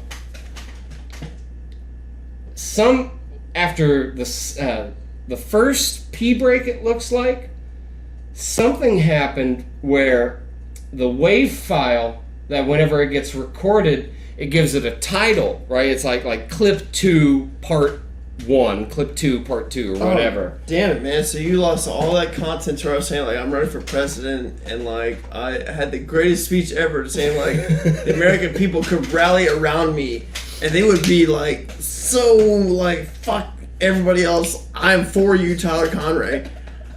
And you lost it. So you know what? Hey, I'm sorry people, but you know what? Just vote for me anyway. It's all good. I mean, to quote Donald Trump in 2016, what have you got to lose? Well, here's where we're at now, Donald. So, put a people's person in office. I'm pretty sure that was like a part of what I said, but you know, it's lost in the files, so. It may not be lost. I may just have lost it, as in my own mental constitution. Yeah. There's still a while. Are you still good on time? I'm just saying 2024, write my name in. Say what? 2024, write my name in. Oh, write your name in 2024. Are you good on time? Right? Yeah. Okay. Well, fuck it, man. Whatever. Yeah, shit to do. I cleared my schedule for this. Likewise, I didn't have anything on my schedule, but like that's always my thing with like arranging the podcast. It's just like, all right, like you just tell me when it's a good day for you. If it's during the week, like I'm a corporate whore. I'll take off. Just Right. give me a heads up. You know. Monday through Thursday, I work 16-hour days. So I do want to. I do enjoy talking, politics and all this stuff with you as well. But I won't talk anything. I know that's what I think. I was like within 2 minutes of seeing you the other night, I was like, "Fuck man, you want to be on the podcast?" Yeah, it's like I'll talk about everything the fuck you want to, man. Yeah, Like, man. just tell me, lead, and I will follow, and then I may lead, and you can follow. Yeah. It's like give or take. Well, so I was like, I like the art of conversation. You know what I mean? Because I hate small talk. I like to be proven wrong at some point. Depends on what we're talking about. Yeah, but it's like at the same time, it's like I want to know something. Like these are the facts I know. What do you know? Is it different? Mm-hmm. Tell me. If it's different, I'm open. Well, I like different perspectives because I like the nuance of it all, right? So I like unpacking ideas, Right. and that's the only way you get to truth, anyways, is by trying to Like I said keep earlier, an open mind. Like I said earlier, people just take an opinion or one small fact and they're like, "This is it. That's what I'm running with the rest of my life. Yeah, That's what we're going with." kids, you're atheists now. There Yeah. is no God. There's no hope either. This girl broke up with me, so there is obviously no God. So yeah, yeah. yeah. I think that's incel atheism. I think. Yeah, Samantha, she slept with Brian, and I told her that I loved her. She didn't do it. If God was real, he wouldn't allow this to happen. No, if God was real, he likes Brian. That's where you're missing out on it, bud. Brian was the chosen one. I'm thinking, what was it? Fucking There Will Be Blood. Yeah. It's like It was Paul. Paul was the chosen one. Stop your crying, you sniveling ass. God damn. Where was Caleb. Eli when Paul was suckling at his mother's teat? Damn, You're just Da- an afterbirth, Eli. Just crawled out of your mother's filth. Daniel Day-Lewis is a dying breed. man, he's a bad motherfucker, dude. Somebody that immerses themselves. I had no idea he was even alive during the Civil War and president. That was fucking incredible. He does it all. There was speaking of Daniel Day-Lewis, there was I think he was doing Hamlet, but he was a stage actor, right? And he's one of these guys that he's I don't know if he would call himself a method actor, but he immerses himself in the role like totally. He lives it. Yeah, like through and through. There was one movie, My Left Foot. He was like paralyzed. He was paralyzed even whenever the cameras were off rolling. Like he made people carry him, like when he couldn't get up the steps. And he said he used whatever the insults they use about like what a fucking selfish, self-righteous Hollywood prick to do this. He said he used that to fuel like struggles the character would have gone through. But he said there was one time on stage, and I believe it was Hamlet. I could be mistaken, but character's dead father's ghost comes to him, and Daniel Day-Lewis thought his dead father came to him, and he had a nervous breakdown on stage and would not go back out on stage. They had to finish the play without him. And supposedly it may have changed since then. This was a few years ago, but he won't go back on stage. Like after that experience, like he becomes that immersed in the role that he had trauma from seeing his dead father come to him in the play on stage, and then in front of a crowd of people nonetheless. That's immersed. That's Seriously, all man. there. So hey, 90 degrees. Well, 98 degrees. I prefer No, them. we're That gonna was that's 360. So 180. Let's do 180. Let's do it. Let's do 180. Just talk about some random shit. So, broken hearts. That's where we're going now. Is your heart broken, sir? It's healing. Well, time heals most mental wounds. You think so? Well, if you don't get over it, then that becomes your life, right? And personally, I don't want my life to be defined by things that I consider to be low vibrational. So that would be anything from my own failures, my mistakes, heartbreak, misery, pain, regret, shame, like any of these things. Now, granted, I don't want to repress them to where it's like, I'm not going to learn from anything. Like no. It's like, always a lesson to be learned. Absolutely. Don't. Always. If you do wrong, you shouldn't do the same. You shouldn't make the same mistake twice. No, never. You know. So I try to live by that philosophy. But as far as broken hearts, shit, man. Like I've been in love. I'm an artist, so like I've been in love probably 12, 13 times. No, you know what? I'll say this much. I've been wrong probably 5 or 6 of all those times. I bought 2 engagement rings. Never been married. I've been engaged once. Me too. That was it. It didn't work out. And then I'm not the same person I was. Like now that I was 3 years ago. That's when I was engaged. You learn from that shit. Yeah. I took some time off for myself, and humbling experience trying to sort of like back to square zero. You know, you gotta figure out. But it's like every time you come back to move. like square zero, you're like, God damn, I'm older. You're like, shit. Like, But I this will. is not what I imagined at square zero at 30 something. Like, fuck. Yeah, man. I found myself at 34, and I was back home living with my mom and dad. I was like, fuck, man.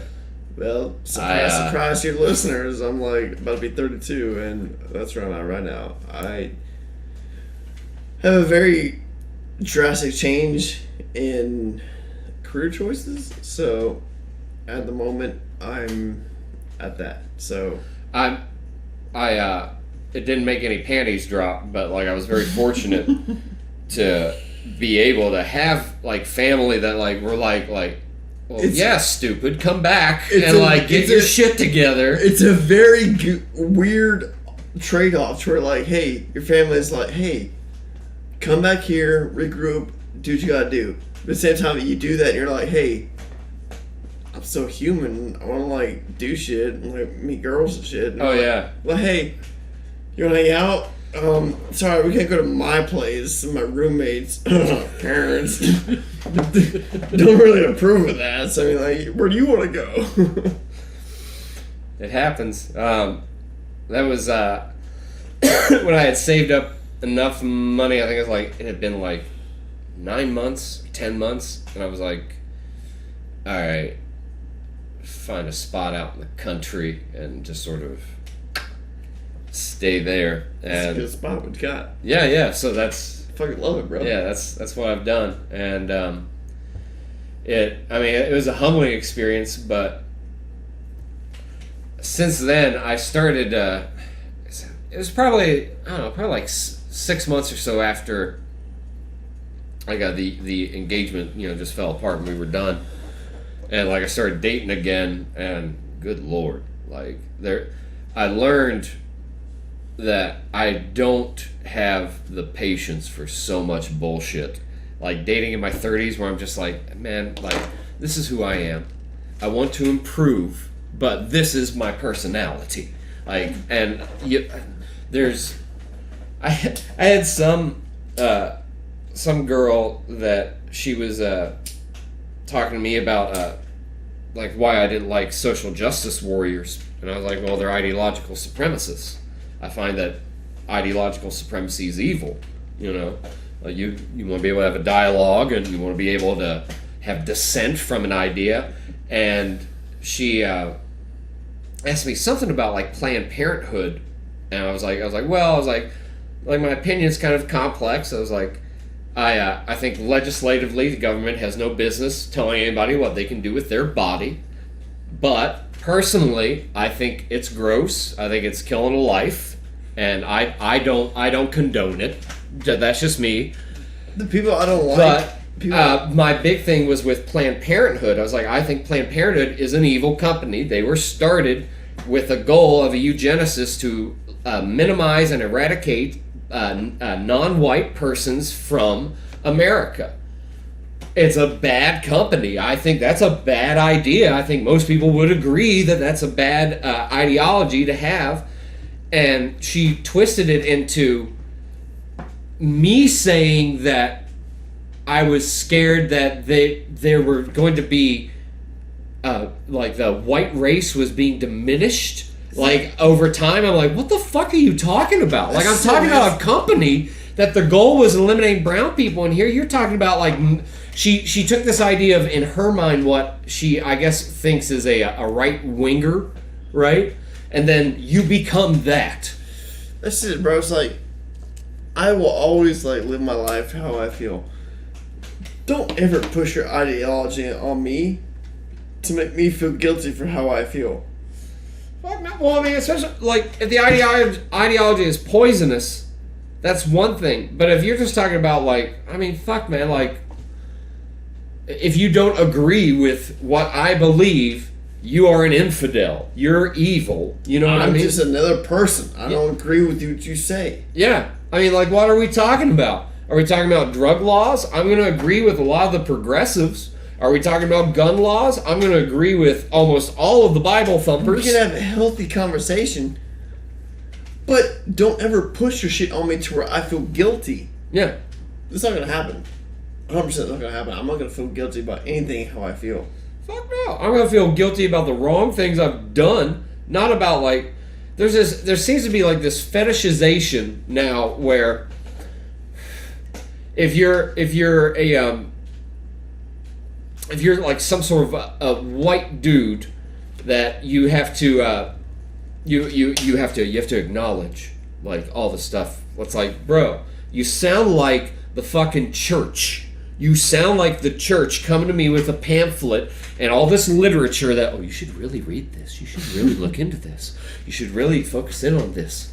Like, there's a guy, Tim Pool, whom I follow and really like.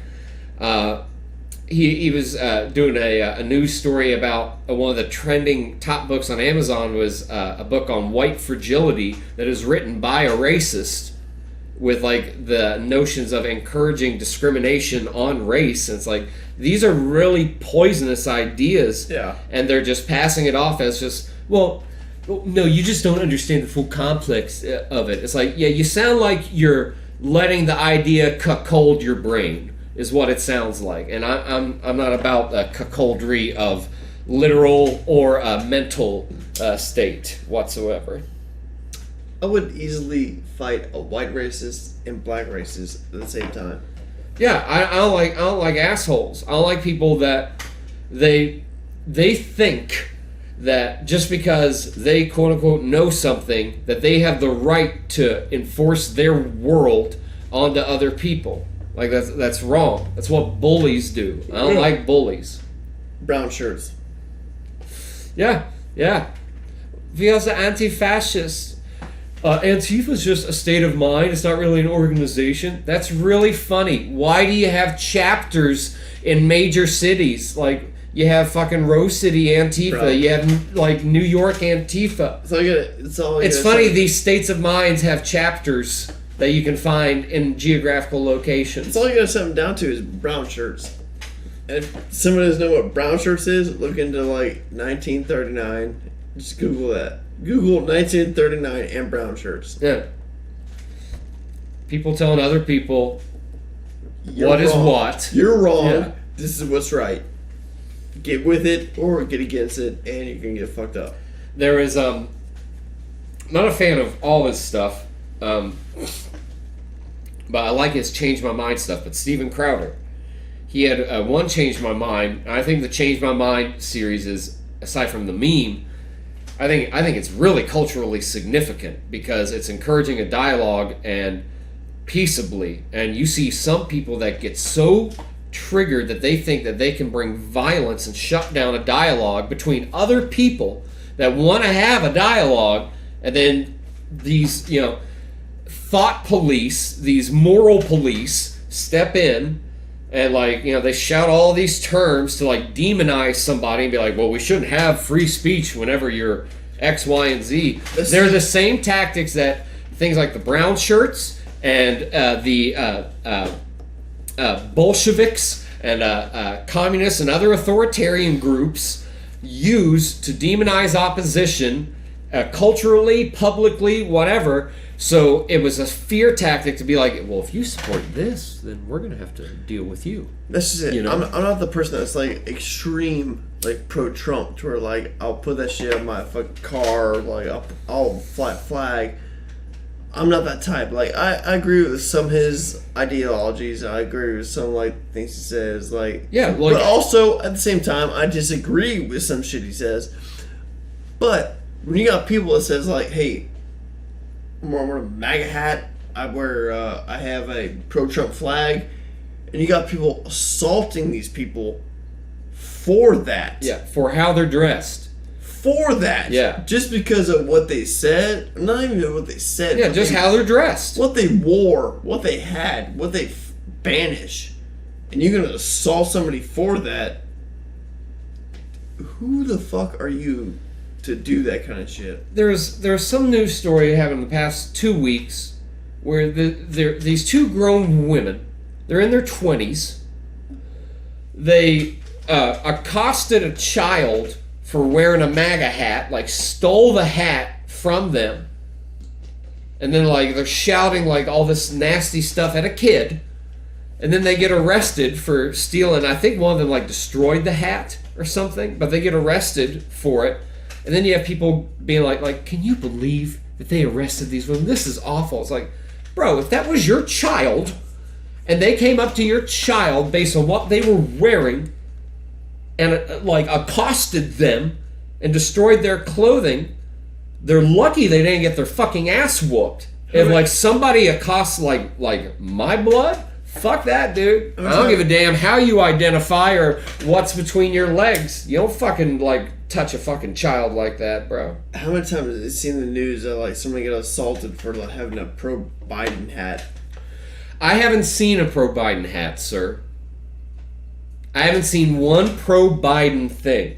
That's another thing about that. I like, and again, like I'm not a Trump supporter. It depends on what are we talking about. I've said since the first start of this. Right, I'm there with you. Yeah, at the start of this podcast. What are we talking about? I'll tell you what I'm with her for. Yeah, on the first Give me the episode of subject. this first episode of this podcast, I said that Trump is a godsend because he has become a catalyst for consciousness in the American psyche.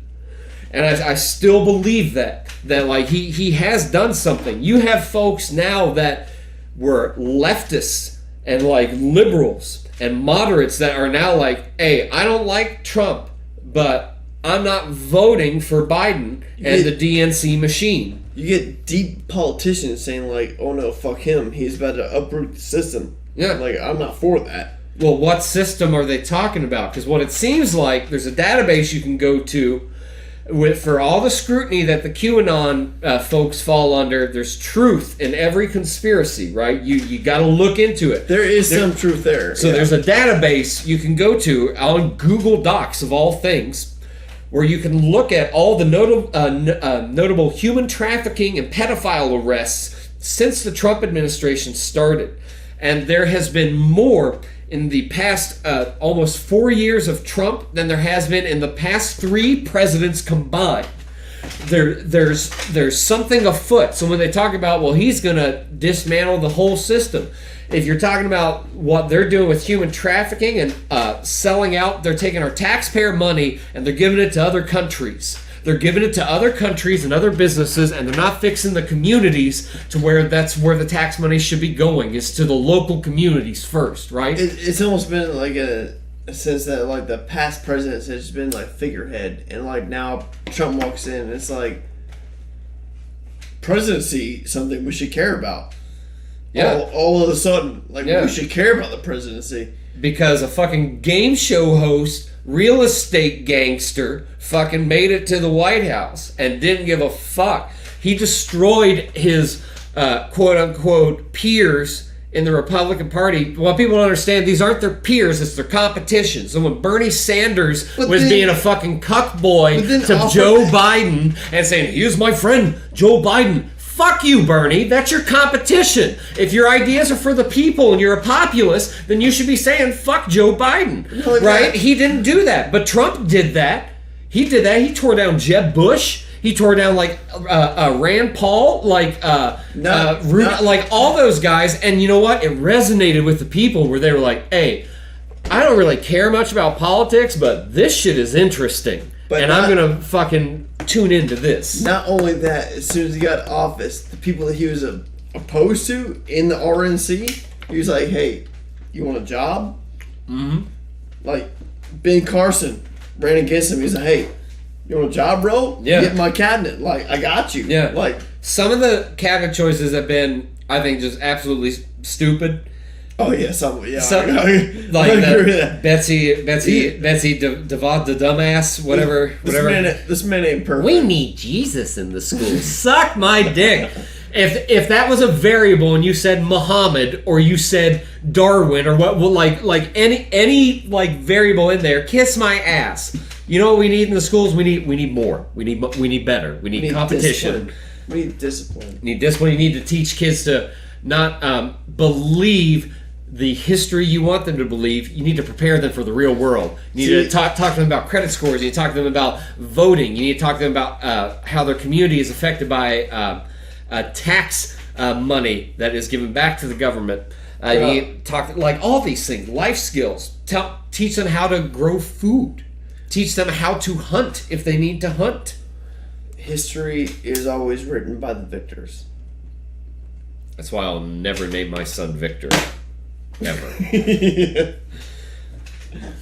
But history... I'm sorry, son, you're a loser. You were born to be a loser. That's how we named you. Otherwise, we would have named you Victor. History is always written by the victors, though. Always.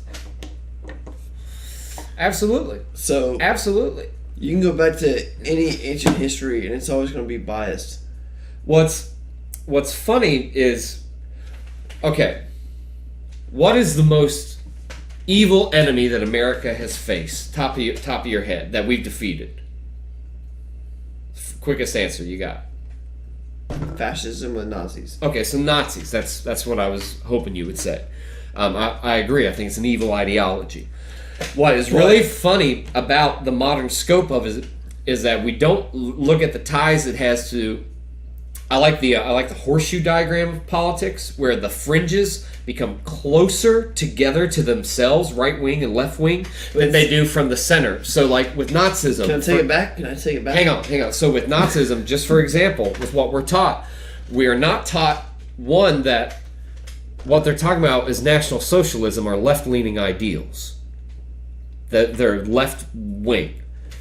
The other thing we don't want to talk about is from the right wing is that they got church money. They had money from the right wing, from the Vatican was pushing money. Yeah. History books don't talk about either of these, yet they are the evil thing, right? And you look at the modern scope of politics now, and who are the two loudest voices? It's the left wing and the religious right. They're the two loudest. I'm taking back my answer, though. Because when I said with fascism with the Nazis, we were forced into that after we already declared war with imperialism with the Japanese. Yeah. So when you say biggest, I say imperialism with the Japanese because we fought that war before the Nazis and after. The Nazis were in the middle ground. We fought them before and after. That's what got us in World War II, December 7th. And also May 1945, that's when the Nazis were defeated. It wasn't until August 1945 that the Japanese were defeated. So Nazis were in the middle. Japanese were incumbent on both sides. Right. But culturally, that's who we're taught is the great evil. Right? Right. Like they're like, oh well, thank God we got. Even South Park, they did a really awesome video game, The Stick of Truth, where the enemy is Nazi zombies, and the joke is everybody, like, they're always there. It's like Nazi zombies. It's like the greatest evil you can imagine. It's like, oh, it's zombies, but they're Nazis too. Like, so it's because of how cliche and trite it is. But yeah, saying like with the Nazis, they were more in the human aspect of like to where I'm lost, so I must surrender. Japanese were like, fuck that. I'm gonna fucking die till the last man. The Japanese had never lost a war. The Russo-Japanese War I think it ended 1901. Was they pretty much just both withdrew to where they were. Yeah, but they got a chunk of land out of it though. So, but they had never they had never suffered defeat. They were always the Empire of Japan, the undefeated empire, which you could understand back in the day before jet travel and like all this. Like there's even there's indigenous culture. So there's American Indians on the West Coast that some of their fashion from like 19th and 17th century is like samurai influenced. Like, now, how would they get there? We're taught that like, oh, there was no Pacific route that was going on. Nobody was traveling back and forth. Nope, nobody was. Nobody. In fact, England they were the first ones. England came here first. They were the first ones. The great English Empire. But like samurai culture, that's like, I think it's the roots of like the warrior, because like they fought for their lord and they got called upon and they did that. It's the same thing you can compare to like modern day militarism with America. Mm-hmm. So that you get called upon, you do it, and you just fight for it. You got that pride of like, I'm fighting for this. Like no matter what, I'm gonna die for this. Yeah. It's like samurai, because like even with they got done and they got expended and like they were like, you know, their lord was like, we're done. They still had that like mentality to where like no matter what, like I'm gonna die for this shit. And that's like the American Day veteran right now. Yeah. It's like, if there's a riot in my city, like I'm gonna defend my country. I haven't seen modern day samurai. I haven't seen, you know, not necessarily initially. It was going on with the George Floyd protest, but recently, anytime I've seen stuff where it's at these riots, that of course, you know, they're mostly peaceful protests. That's what CNN calls them. They're mostly peaceful protests. Suck my dick, CNN. But where people are like, I have military experience. It's like, well, that doesn't really tell me that much, man. Because you look like you might have had military experience 20 years ago. Yeah. Like, I mean, shit. I was an athlete 20 years ago. It's kind of the same thing with like you see like infomercials like 2 a.m. They're like, oh, military grade. It's like, bitch, you know, military like buy shit that Lowe's better. Like you say military grade, I'm like, I'm gonna shy away from this. Like somebody that said like I'm not military grade, I'd be like, okay, you're probably, you know, you can withstand some shit. I'll buy that. There's in the audio community, there's this thing like anytime you see gear that's labeled like professional, avoid it. It's because it's not professional. Like there's some like weird like history where like somebody it's an audio nerd would be like, well, Well, it goes back to this article that was written about Bruce Wadeen in 1982 after Thriller was such a success. like I can't remember it, but there's something to where like as far as a market, they all started like you're talking about military grade, where it's like professional audio, professional microphone, professional cable, professional mic. Whose free. profession were you talking about? Yeah, exactly. Like I have a piece of paper. That doesn't mean I'm professional with anything. Right. Like, in the slightest. Like, I think, I don't know if it's when... I mean, I jerk off a couple times a day, and you know what? I'm a professional at it, so you're going to take my piece of paper and say, like, hey... I haven't even earned a piece of paper for jerking off. Like... Well, you know what? I'll get you in touch with a guy that I know, and, you know, he'll print you out. It's been another joke of mine. It's like what are the top 10 hand jobs you've ever had? It's like, oh, man, well... By default, 9.5 of them are myself. Exactly. It's like, I can't even write a hand job. It's just like waiting for something else. It's like, yeah, that's cool and everything, but hey, put your mouth on it. I mean, yeah, like sitting on the beach is cool too, you know. But like I'm not gonna come from it. Yeah. You know, like that's kind of like what a hand job is like, except it's just like, you know, with an erection. You I know? enjoy this, but something could be better. Yeah, exactly. It's like, do you like this? It's like, well, yes. I don't hate it, but I mean, you're just discovering.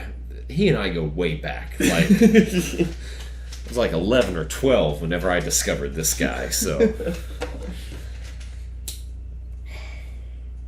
what do you think is going to happen with the remainder of the year? You think it's going to get more chaotic towards election day, or do you think it's So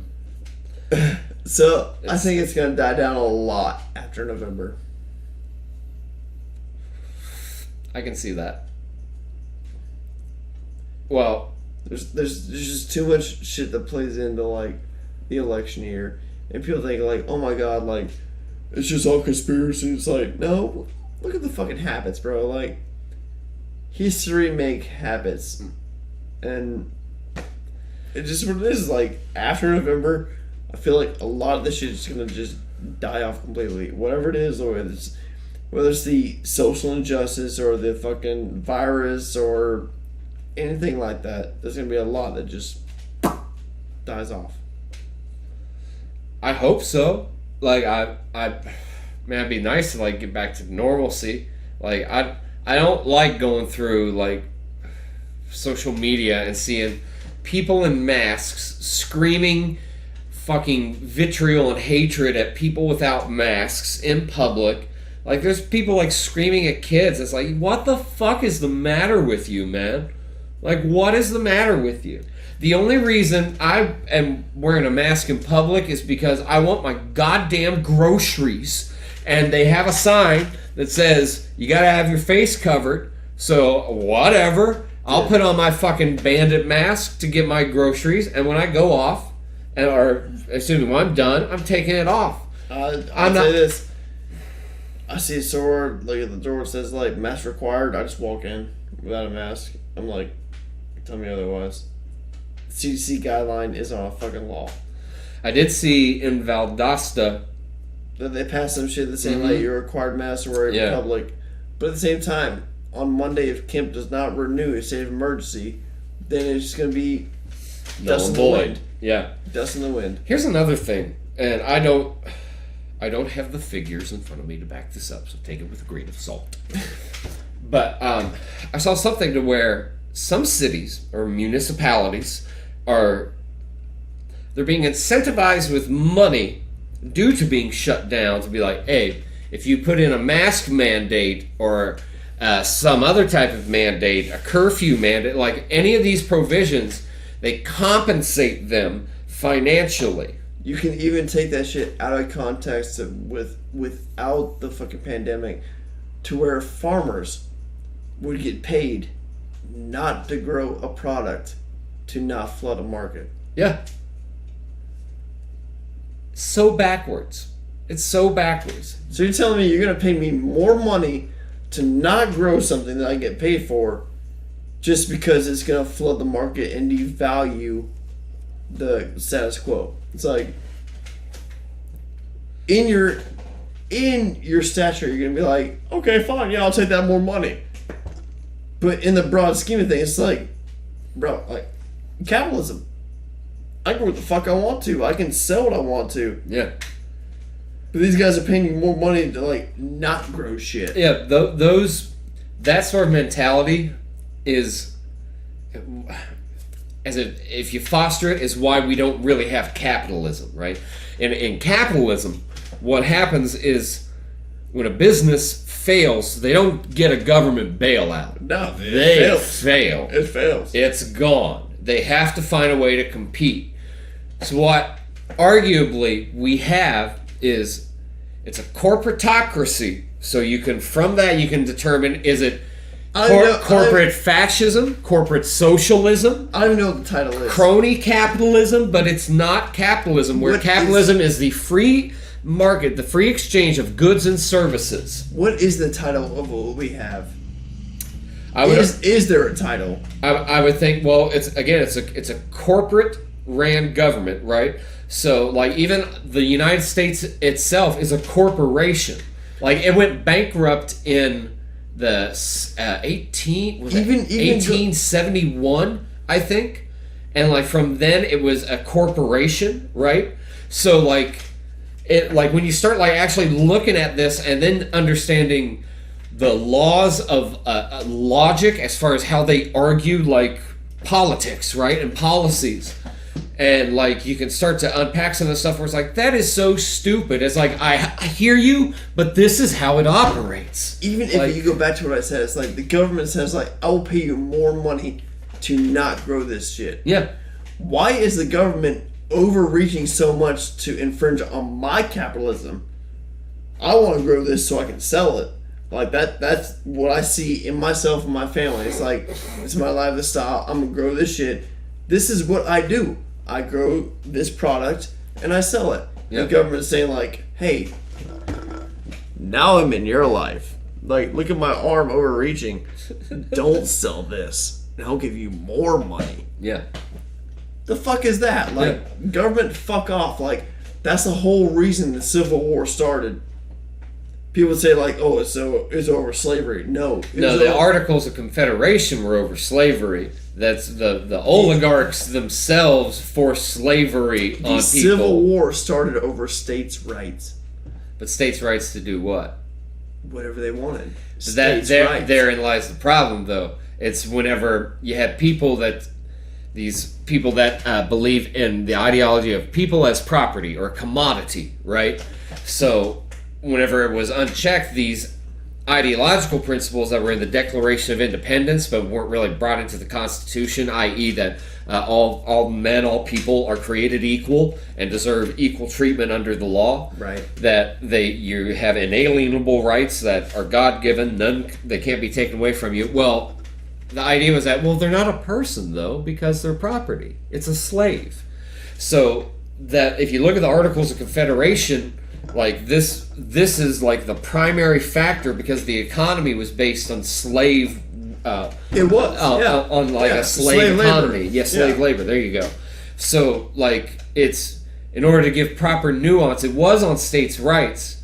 So what the problem is? The problem is on whenever we say it was on states' rights, we have to address like on what. But whenever we state that the Civil War was about the solely against the idea of people as property, it doesn't really solve the problem, and it doesn't really talk about it honestly, because one thing that happened in the fallout of that was that there's an amendment that was made that made you a citizen of the United States of America and not the state that you were in. You became a citizen of the state and the United States of America. Right? So in this, there's a loophole and some sort of legalese that they'll use to, as you put it, overreach at a federal level what a state can do.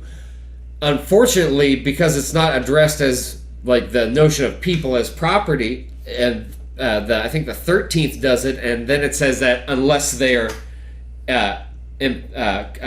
punishment of committing a crime, so there's another fucking problem, like in that whole fucking amendment right there. But it then presents this that the federal government can tell you if your local community votes on something, like where some of these folks that like they can like grow pot and sell it for the market. Like I believe in drug legalization, like altogether, and decriminalization. I think all of it. I think that what should happen for stuff that is dangerous, really bad, right? You gotta have a doctor's note. If you're caught with it without a doctor's note, confiscated. At max, if you want to tax them for your troubles, then give them a ticket. It's a misdemeanor. We don't imprison people. You know what we should be imprisoning? People that are bringing violence to other people, not people that are in possession of contraband. I think that anything as far as our drug laws need to be rescoped altogether as far as is it readily available in nature? If it is, i.e. things like pot, psilocybin mushrooms, ayahuasca, the vine that it grows from, and peyote, the cactus that it grows in. These are not controlled substances. These are readily available in nature. So we can't try to enforce laws on nature, right? I think most right-wingers that are about the binary conversation would agree with that. Yes. Oh, yes. The quiet nothing. Now that we're alone, I'd like to talk to you for a minute about water. Water is essential. It's part of us. Most of us are actually made mostly of water, if I'm not mistaken. I don't have a sponsor as of yet, but I wanted this show to be sponsored by water. It's there whenever I cry. It's needed whenever I pee, whenever I drink. I'm guessing. I'm no scientician. I don't know these things. I'm just a dude. But water. You tell me when you're rolling because I'm fucking ready. Oh, I just kept it on. Oh. I had a short ad break for water. Oh, okay. So anything, how I feel, on God's green earth is fucking open to humanity. To where, like, cocaine from the cocoa plant or whatever it fucking comes from. I don't think kids should be allowed to buy controlled substances or drugs, and I think if you do sell to kids, I think that should be a criminal offense. You're bringing inhumanity to that, to like selling. Here's my thing. The 10th Amendment, if I'm not mistaken, the 10th Amendment talks about any rights that are not granted in this this document or whatnot are left unto the states themselves or the people. Now, or the people. Dude, the people know this. I'm a people. So people outside of you, do they know this? I'm saying you should everybody should value the Constitution. That's the game we want to play in, right? So that's just it. That's like the 10th Amendment. People just don't know their rights. They don't know what they can or cannot do. And they just like. Here's the shitty part. So you may still go to jail. You may still get your ass kicked, and even you may still die. But if you know it and you survive, you will win, and you'll be victorious within the eyes of the law. Now, that is a lot better than some reactionary politics bullshit that they encourage with like burn it down. Nah, fuck that. Because you know what they're going to do? They're just going to turn on the sprinklers. They're just going to bring in the fire department. They're just going to bring in the fire extinguishers. They're ready for your little feeble bullshit that you bring. Your little like, oh, we've got our slogans and we're angry as heck. God darn it. Like, they're ready for all that. You got to learn to play the game. So the 10th Amendment, that's one thing I believe. I believe that anybody that has been arrested under the Controlled Substance Act should be pardoned fully, 100%. They should be released from prison altogether. I believe anybody that has been a felon that has been released, I believe that they should be able to vote in every election. I believe all their rights fully, including the right to have a firearm again, should be reinstated. That's what I seen something the other day that said like, so a felon gets out of whatever jam up he was in, right? And now he's a free person, and he can't vote. Yeah. So what is that? Yeah. He gets a Here's job. the thing. He's still getting taxed. That's what I'm saying. I'm leading right there. Man gets a job, right? Uh-huh. He's going to get taxed by fucking federal, Medicaid, whatever. And guess what? He can't vote. What is that called? Taxation without representation. I'm sorry. Is that not how this country was founded? People don't know that that's how it operates. They're sold into this Disney sideshow circus, and they're thinking of just like well, I like this person's personality. It's like, bro, if you just trust me, if you just take a second. What's your least favorite politician? Okay, now submerge yourself in what people that love that politician, what they're talking about. And then you're going to have a much better idea of how the world actually operates. Sun Tzu, know thy enemy, right? Like war. Yeah. So it's a great book. Anybody can read. If you're listening, read Sun Tzu Art of War. Like, this is the greatest book you'd ever read. You can apply that shit to everything. Do you play chess? I do.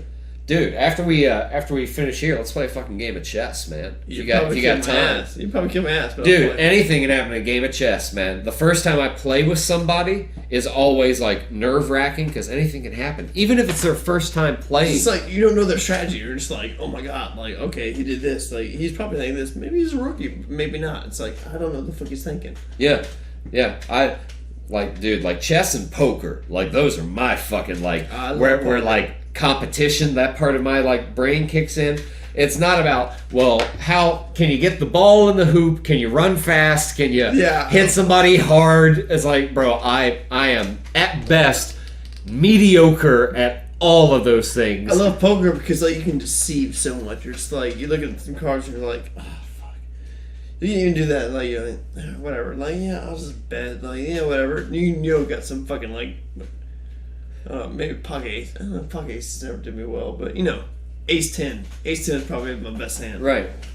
Well, like one thing I love about poker is it's almost something that I love about as weird as it may sound, something I love about meeting a woman is because like I'm reading a situation, right? There's a mystery. So I'm looking at all of my competitors, which I want to have a great time with all of them, and I want to take all their fucking money, like as much as it is. But some folks they'll get like really stoic, like whenever they're playing. I tend to be more of the wild card, where like you just sort of like you don't know what's going to happen hand to hand. I'm a stoic. The stoic. It's a good role to play, but like if you start paying attention to tells over enough time, like you can pick up on a stoic's habits and then just sort of read off of them. It's like betting high. Like just about to say that. As I was puffing on my boat. Betting high is a stoic move. Like well, you only bet high when you got a good hand. You're just comfortable with it. Somebody that bets high when they first sit down to a table, fold, and I'll just watch them because they'll do that. They'll want like it's like some dude that like you just got done fighting somebody and then the biggest guy in the room because I was like, all right, who's next? Or like their friends want to jump in after now you're fatigued. Like, yo, man, I'll fuck you up. It's like, no. Your homie's taking a nap right now, but all right, let's do this shit. What the fuck? You know what I mean, though? Like, so they'll come in to the table and they'll just like throw down like big money. And like me, whenever I play poker, I like to prolong the time, man. Like, it's an adventure for me. I like to maximize my money. And what's the best way to do that? A longer poker game is going to play. Exactly. So I would I've never played poker in a casino. I like casinos, but like private games, that's what I enjoy. When I was deployed, we played poker every other night. Because every other night, that's when we were all together. So, like, that's when we played poker. When I was in college, that's how I afforded to be able to smoke weed, was our weekly poker game. It was you could buy in as many times as you want. Yeah. $20 was the buy-in. Yeah. It was Texas Hold'em. Yep. And you had big blind, little blind, like all that. And the game was called whenever either the players called it or... There's one man left standing. Hit that time of night, and you're just like, ah, fuck it, man, you got this. Dude, we had gone before with there was one pot I had won. It was like 5 o'clock in the morning, and when it came time to like break it up, I was like, I tell you what, I'm gonna give you a third because like he had offered like let's split half now before the hand, and I was like, but one last hand, like one last hand, so. After I won the last hand, I was like, let's do a third. You know what I mean? Like, don't just settle just yet. Like half and half. It's like I don't know, man. I worked a lot for that pot. Give me one hand to show you that you ain't gonna win this bitch. It's the same thing can be a master from chess. It's just a one-on-one experience. Though I've never played, but they make a 4-person chessboard. Have you seen this? No. Bro. Okay, so take there's the board right there, right? Yeah. Okay, so normal board, your row and my row, like 2 rows at the very back end, right? Okay. So the 4-person board takes this existing board, and then from each side 2 additional rows, and that's where everybody's pieces are. So the actual chessboard is an open field. Damn. There's different variants I've read. There's one where the person you're across from is your teammate, and you have to face your enemies to your left and your right. Kind of like cornhole. I guess I've dabbled, but I've never really had sex with a man before. So We'll try it. You go over it. I'm kind of old now, where I kind of set in my ways. It's like, if I was gonna do it, it probably would have happened already. Live a boring lifestyle. It's okay. I mean, in the words of Dr. Seuss, or it was either he or Maya Angelou that said "YOLO bitches." Yeah, exactly. So, but I've always talked with my friend that was at the bar with me the other night that about find a 4-person chessboard. Like I've seen, there's some of them, but like the boards I've seen, they're like these small little rinky-dink plastic pieces, and it's like, man, that's just sort of a lame chessboard, man. Also wood pieces, or stone. Yeah, like marble, stone, wood, like something where. What I love about chess is that. Well, fuck that. Give me human size. Let me push that bitch. Let me get some leg workout. I'm gonna push this piece to the position I want it in. One thing I love about it is it's kind of like music, right? It's a translinguistic. So it's beyond language. It's outside the scope of language. I can take a chessboard to anywhere in the world, any city in the world, sit down in a public park, put the pieces out, and just wait. And somebody will sit down and play with it. Somebody I know what the fuck's going on. Let's do this. Yeah, that's really magical to me. And it's different. Playing on a phone is one thing where it's oh, cool. But it's just the video game version of chess. You can't read your opponent. No, right? Yeah. It's like video poker. It's man. Poker, yeah. Exactly. That's what I was gonna say. It's you're not sitting there looking at him I bet you lying.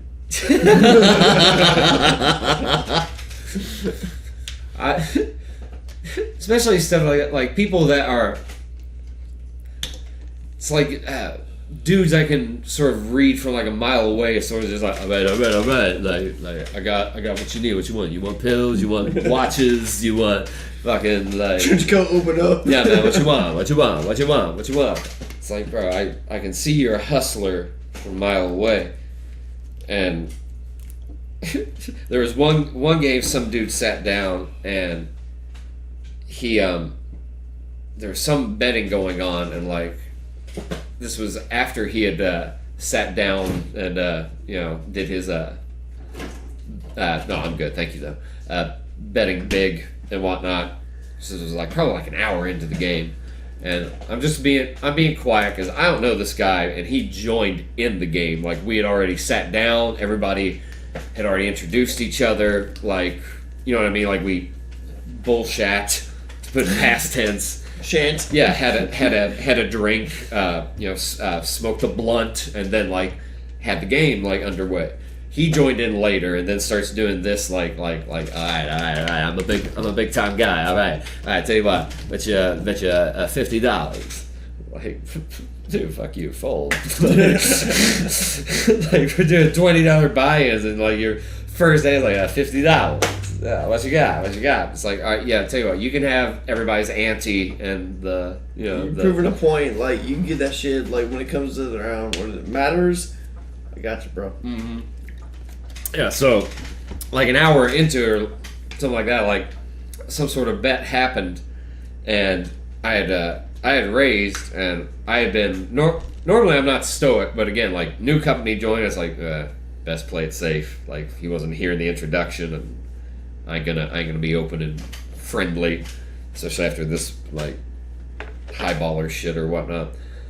But he had he tried to say that he had put something in and like bet, and then like I owed something more, and that somebody else owed something more. And I was like, no, that is not. I was like, do not put your money in there. I was like, that is not correct. I was like, I don't owe anything more, and he doesn't owe anything more. You owe $2 or whatever it was. I was like, the pot is accurate. I was like, I've been keeping like track of this whole time.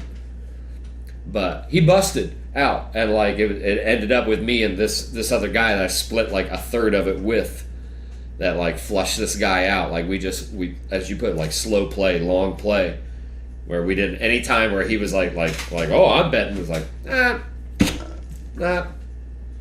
You have this pot, like, when it matters. Yeah. We'll see what happens. Yeah. Congrats on your $1.75 win there, sir. Yeah, you're 7-2, you can have it. Oh, man. Shit, bro. I'm not sure how much time we have here with the shenanigans that were happening with that ghosted audio. Fuck, man. Wrap it up if you want to. Yeah, well, I mean, it's about getting that time, and I do wanna play some chess, but I mean, it's just gonna be fucking quiet, and gotta clear the table, and whatnot as well. Shit, man. How I do want to ask about like your flight school and whatnot. How's that? It's the greatest thing you ever. It's the greatest thing you could ever do, man. Like.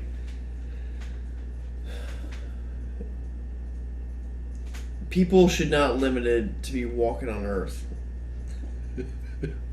How difficult is it for somebody to learn how to fly a plane? Not difficult at all. It's like it's all. The hardest part about flying is planning it. Honestly, because like you can get in a plane and you think like driving a car. You're on a two-dimensional plane pretty much. Like you can go left, right, straight. That's it.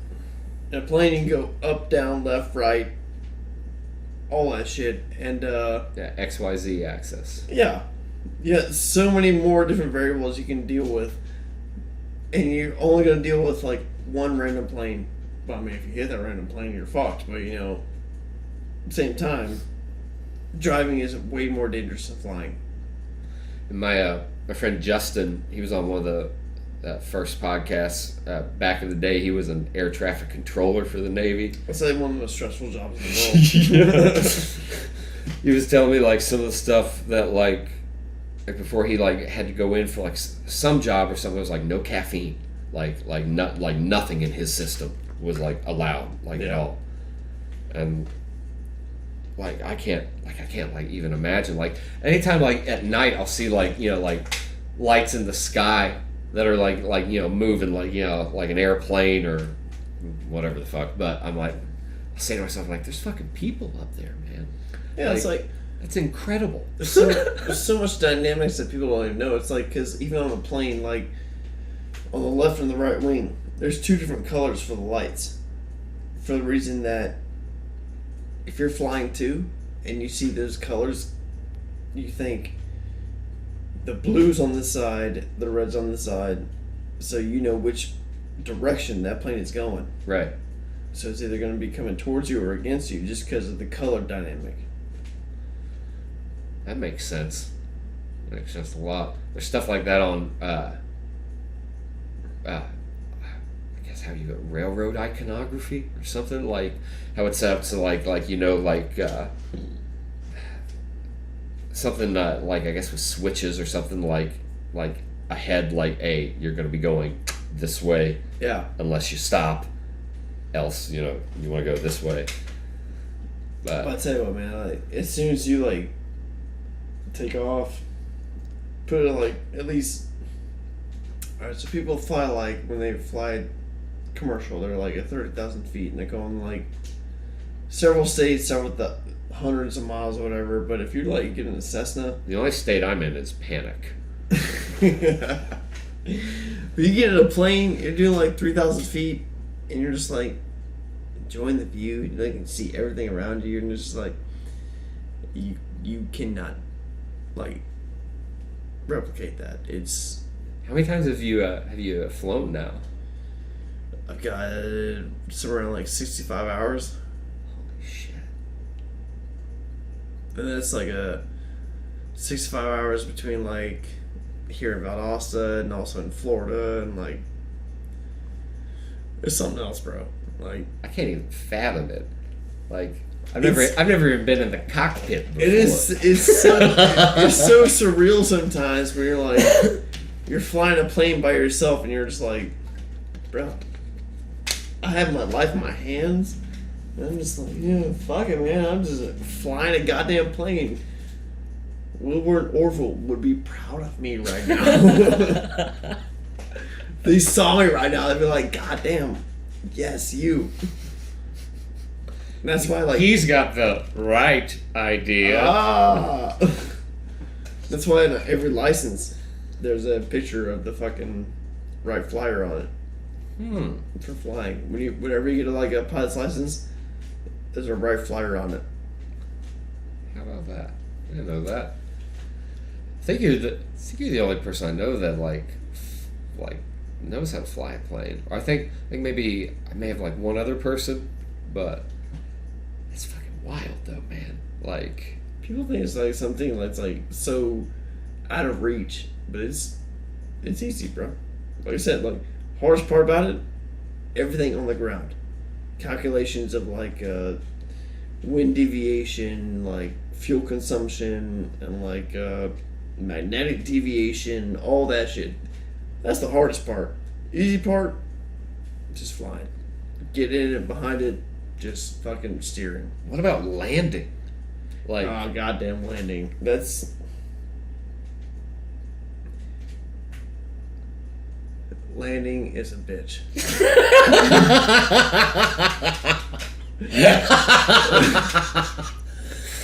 it's like the most crucial part though. Anybody can take off, Yeah. but a pilot can land a plane. Yeah, So... yeah. People jump off bridges, they fly. Exactly. You can do anything once. 7 seconds. Free fall flight. No, but landing, it's a finesse. It's a challenge, and honestly, like, you'll never get the perfect landing 3 times in a row or like multiple times. It's every time's a different situation because you got the wind, you got the fucking like temperature, you got the dew point, you got all this shit to factor in, and it's like, but aim point airspeed, bro. That's all it is. Aim point airspeed. Watch your airspeed. Watch your aim point. And like once you get down to your aim point, you start pulling back, and it's like. So how high up are like the clouds around here? Depends. Well, if we're not talking about like a like heavy rainfall clouds or something like that, like we're talking about like a nice clear day. They usually What's the altitude? They usually sit about 3,000 to 5,000 feet. Is that like normally where you like coast, or are you like a little bit above that? Well, it depends on what you're training for. Like, me as a student pilot right now, it's like you want to be below. I usually say below 3,000 feet, so it's like ideal. But this is the fucking South, bro. It's like Florida. When I heard this saying a little bit a while back, and I fully recognize it. The more I lived in Florida, it's like you don't like the weather here. Wait 5 minutes. No shit, dude. Dude, when I lived in Orlando, I was down there for almost 2 years, and there was, at the same time I was down there, the Okefenokee was on fire, and we could see it in Orlando. That's when I graduated high school, man. Like when I graduated, it was all smoky. Yeah, for those who don't know, the Okefenokee is a wildlife preserve that encapsulates a good chunk of southeastern Georgia. So this is probably, there's not a road that, you can't take a direct road from where we're at due east to get to the coast because of the Okefenokee, so you have to go around it. North or south. Yeah. But it was on fire, and then in Orlando we had a hurricane come through, but then something happened with this storm to where it missed part of Orlando, but because it was still far out to sea, like the parts of the hurricane kept coming back. So like it was like 3 hours of like hurricane, and then like like 6 hours of like oh, it's really nice weather, and then 3 more hours of hurricane. That's it. Because I heard like you talk about on your Facebook Live the other day, like you said the like top 10 cities of like people that listen. The top 8 don't understand what Southeast weather is like. They're all just like spread out. So we're like, oh yeah, I live this life. It's like, nah, you don't know what the weather's like that. The subtropics are weird, man, because like there's not really mountains here. You can find some hills, but like there's parts of Florida that are further south than here, more hilly than they are here in the swamps. Yet the swamps are like at a higher elevation. Just take 75 south. Take 75 south. So as soon as you get past like Lake City, you're just gonna be up and down, up and down, up and down. Like if you hit Gainesville, it flats out a little bit. After that, up and down, up and down, up and down. Yeah. You don't understand. It's like Florida. They say like, oh yeah, it's a swamp like state. It's like, motherfuckers, there's a lot of hills there. Like, yeah, dude. And then there's like fucking glorious beaches and really skanky beaches, like all within just like a less than a day's notice. I'll say that Florida man mentality. It's true. It really is. Like, and even like somebody was talking with me recently about something with Southern culture, and they were like except Florida, like that's something different altogether. I was like, well, nah, it's really. I mean, it is different, but it's Southern as fuck, dude. Like everything north of Orlando, Northern Florida is. Yeah, everything north of Orlando is wholly Southern. Like Northern. That's what I'm saying. Northern Florida. Yeah, is. and then you get to like mid Florida around Orlando, and then it's like a completely different world. Like Orlando is sort of like a good representation of everything you can find in Florida, and whether that's good or bad, right? You can find it in Orlando. It is the Magic Kingdom. Orlando is the United States. It really is the melting pot. Other than Las Vegas, Orlando, maybe it's changed after, COVID 2020 apocalypse party, whoop whoop. But other than Las Vegas, it's the most heavily traveled to city in America is Orlando. Like I liked it there, and it's actually I've got friends that are still down there, and it's not a blaze like that, like the city. Like there's something about like Southern culture that has sort of kept these cities intact. Yeah, you're right about that. But once you get south of Orlando, like then it gets like weird, like because then it's like you get Southern culture meets Caribbean culture, and that's how you get like Jimmy Buffett. You know what I mean? Like that's how you get Margaritaville. Is like you can meet so many people and different walks of life on the same day, to where like you meet somebody, they're like, oh yeah, like I'm Southern as shit, like I ride horses, I like a big truck, and then like walk 2 steps and they're like, oh yeah, like I'm fucking, I don't know, Hispanic as shit. And you ever cooked meth in your kitchen and fucked your cousin and then found out she was your cousin afterwards, but you didn't really care, and then your meth blew up in your trailer, and then you had to explain to your mom 2 different stones, birds at once, man? You ever had to do that? My cousin's my aunt. She's my cant. What'd she do? Nothing. That is South Florida. It's something about it, man. Like I can't imagine like being behind the wheel of a plane though, and like because like out of all the times I have flown, I've flown a fair amount. Not in more recent years, but as terrifying as the Cessnas were, I liked it because of, one, if the plane goes down, like, what the fuck am I going to do?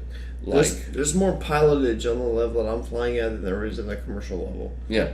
Because in the commercial level, there's more computers involved where, like, they just fly the plane for you. At my level, it's more like I'm doing everything to make sure that I'm pointing in the right direction, making the right time, making the right fuel consumption, and, like, just more calculations to it. Right. But when you get like commercial level, it's like there are so many computers involved where it's like, tell me when something's going on. Yeah. I'm just gonna sit here and like you tell me when something's wrong. Yeah. A lot of times they have a navigator as well. Yeah. Like, there's man. whenever 9/11 happened, I knew that flying cars were never going to be a thing. It at least got pushed off. Oh my god, at least in my lifetime. But like, I don't know why, like, why more people wouldn't learn how to fly though. Like,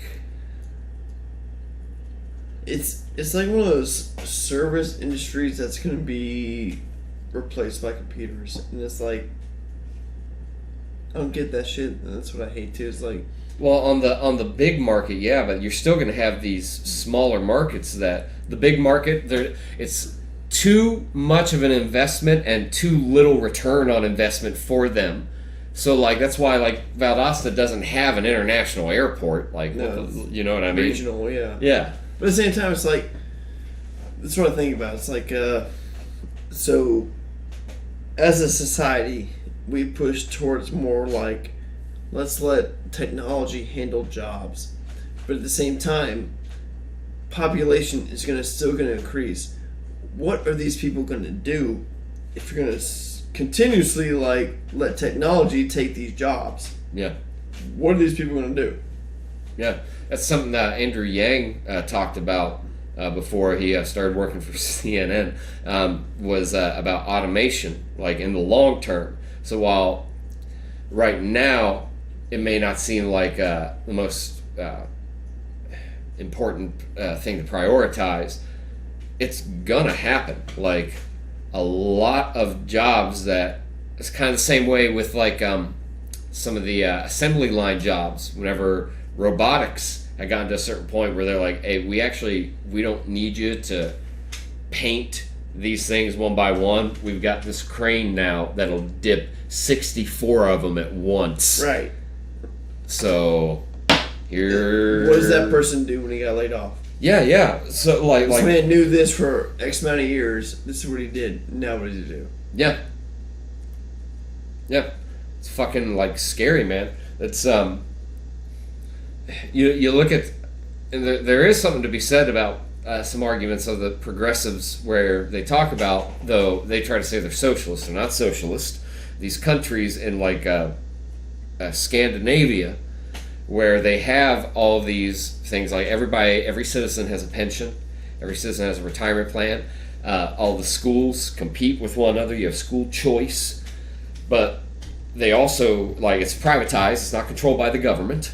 Like, so it's not socialism. The government doesn't have the means of production. It's privatized. They compete with one another over these subsidized programs for the taxpayers, for the citizens. And it's a good like system, it seems. However, they also tax the lower class, I think 60%. And then then everything you keep after that, everything that they tax you for, you're provided for. So like your food, your pension plan, you get vacation, like health insurance, all this stuff, and everything afterwards is luxury, right? Your 40%. Well, whenever you move into the middle class, they lower your taxes because you moved up in society. So that's their like a dirty little secret as far as how they get all these programs to operate. So fucked up. Yeah. So Robin Hood isn't just stealing from the rich to just give to the poor. You know what I mean? Yeah. It's a lot of moving parts. But I had I don't know if it's something we had lost earlier, but the Paris Climate Accord I talked about. So there's the Paris Climate Accord is another one where it's like, well, it's all about environmentalism, cleaning up the planet, stopping global warming, stopping climate change from getting out of control. One thing the Paris Climate Accord does is that it doesn't do any of those things, but it allows countries that are, say, the biggest offenders of pollution, China and India, to actually pollute more. They just have to buy credits. They're called carbon credits. And you buy more of them and you can pollute more if you buy more. Not only that, but some of these countries would be, the money that would be used to funnel this program would be taxpayer money, right? That is not going back to the taxpayers. It would be going to these countries for polluting more, and to anybody that had invested in the carbon credits. So one of the champions of environmentalism, Al Gore, right? Yeah. He owns stock in some of these carbon credits that were used in the Paris Climate Accord. A lot of these politicians from the era from Reagan up through Obama, everybody in between, the Clintons, the Bushes, they're also a part of like this scheme that, from what I see, is a scheme in the Paris Climate Accord to take taxpayer money and not solve a problem, but actually allow people to pollute more under the guise of, well, we still haven't solved the problem yet, fellas. There's still... But we're making money, though. You know what? We're probably going to need more tax money. That's what we're probably going to need. Like, it's a scheme, and if you don't pay attention to it, to what folks that you may not like talk about, like, I think it was a good decision for Donald Trump to pull out of the Paris Climate Accord, because it doesn't solve anything. He started a thing called the Save Our Seas Act, which starts focusing on American-controlled waters and holding these countries that have been polluting our waters accountable. Like, these are progressive executive orders and progressive acts that he's put through, but they don't get talked about because it's not about his narcissism on his Twitter feed. Yeah. Or, you know, like, it's gross. It's gross. It is. It is. Shit, man. Tyler, thank you so much for being on the show, dude. And, Of course. dude, come back and talk to me again another time. If We can get if part you 2 wish. going. Hell yeah, dude. Hell yeah. And not to get too cheesy, but thank you for your service, man. Well, yeah, for- it's cheesy as fuck, so Well, it's fine. I'm just saying, man. Fuck with it. Volunteering time to your community, your country, whatever it may stand. Like thumbs up to that, dude. I appreciate that. Hell yeah. All right, y'all. Sorry for the lost audio once again. It was awesome, but later.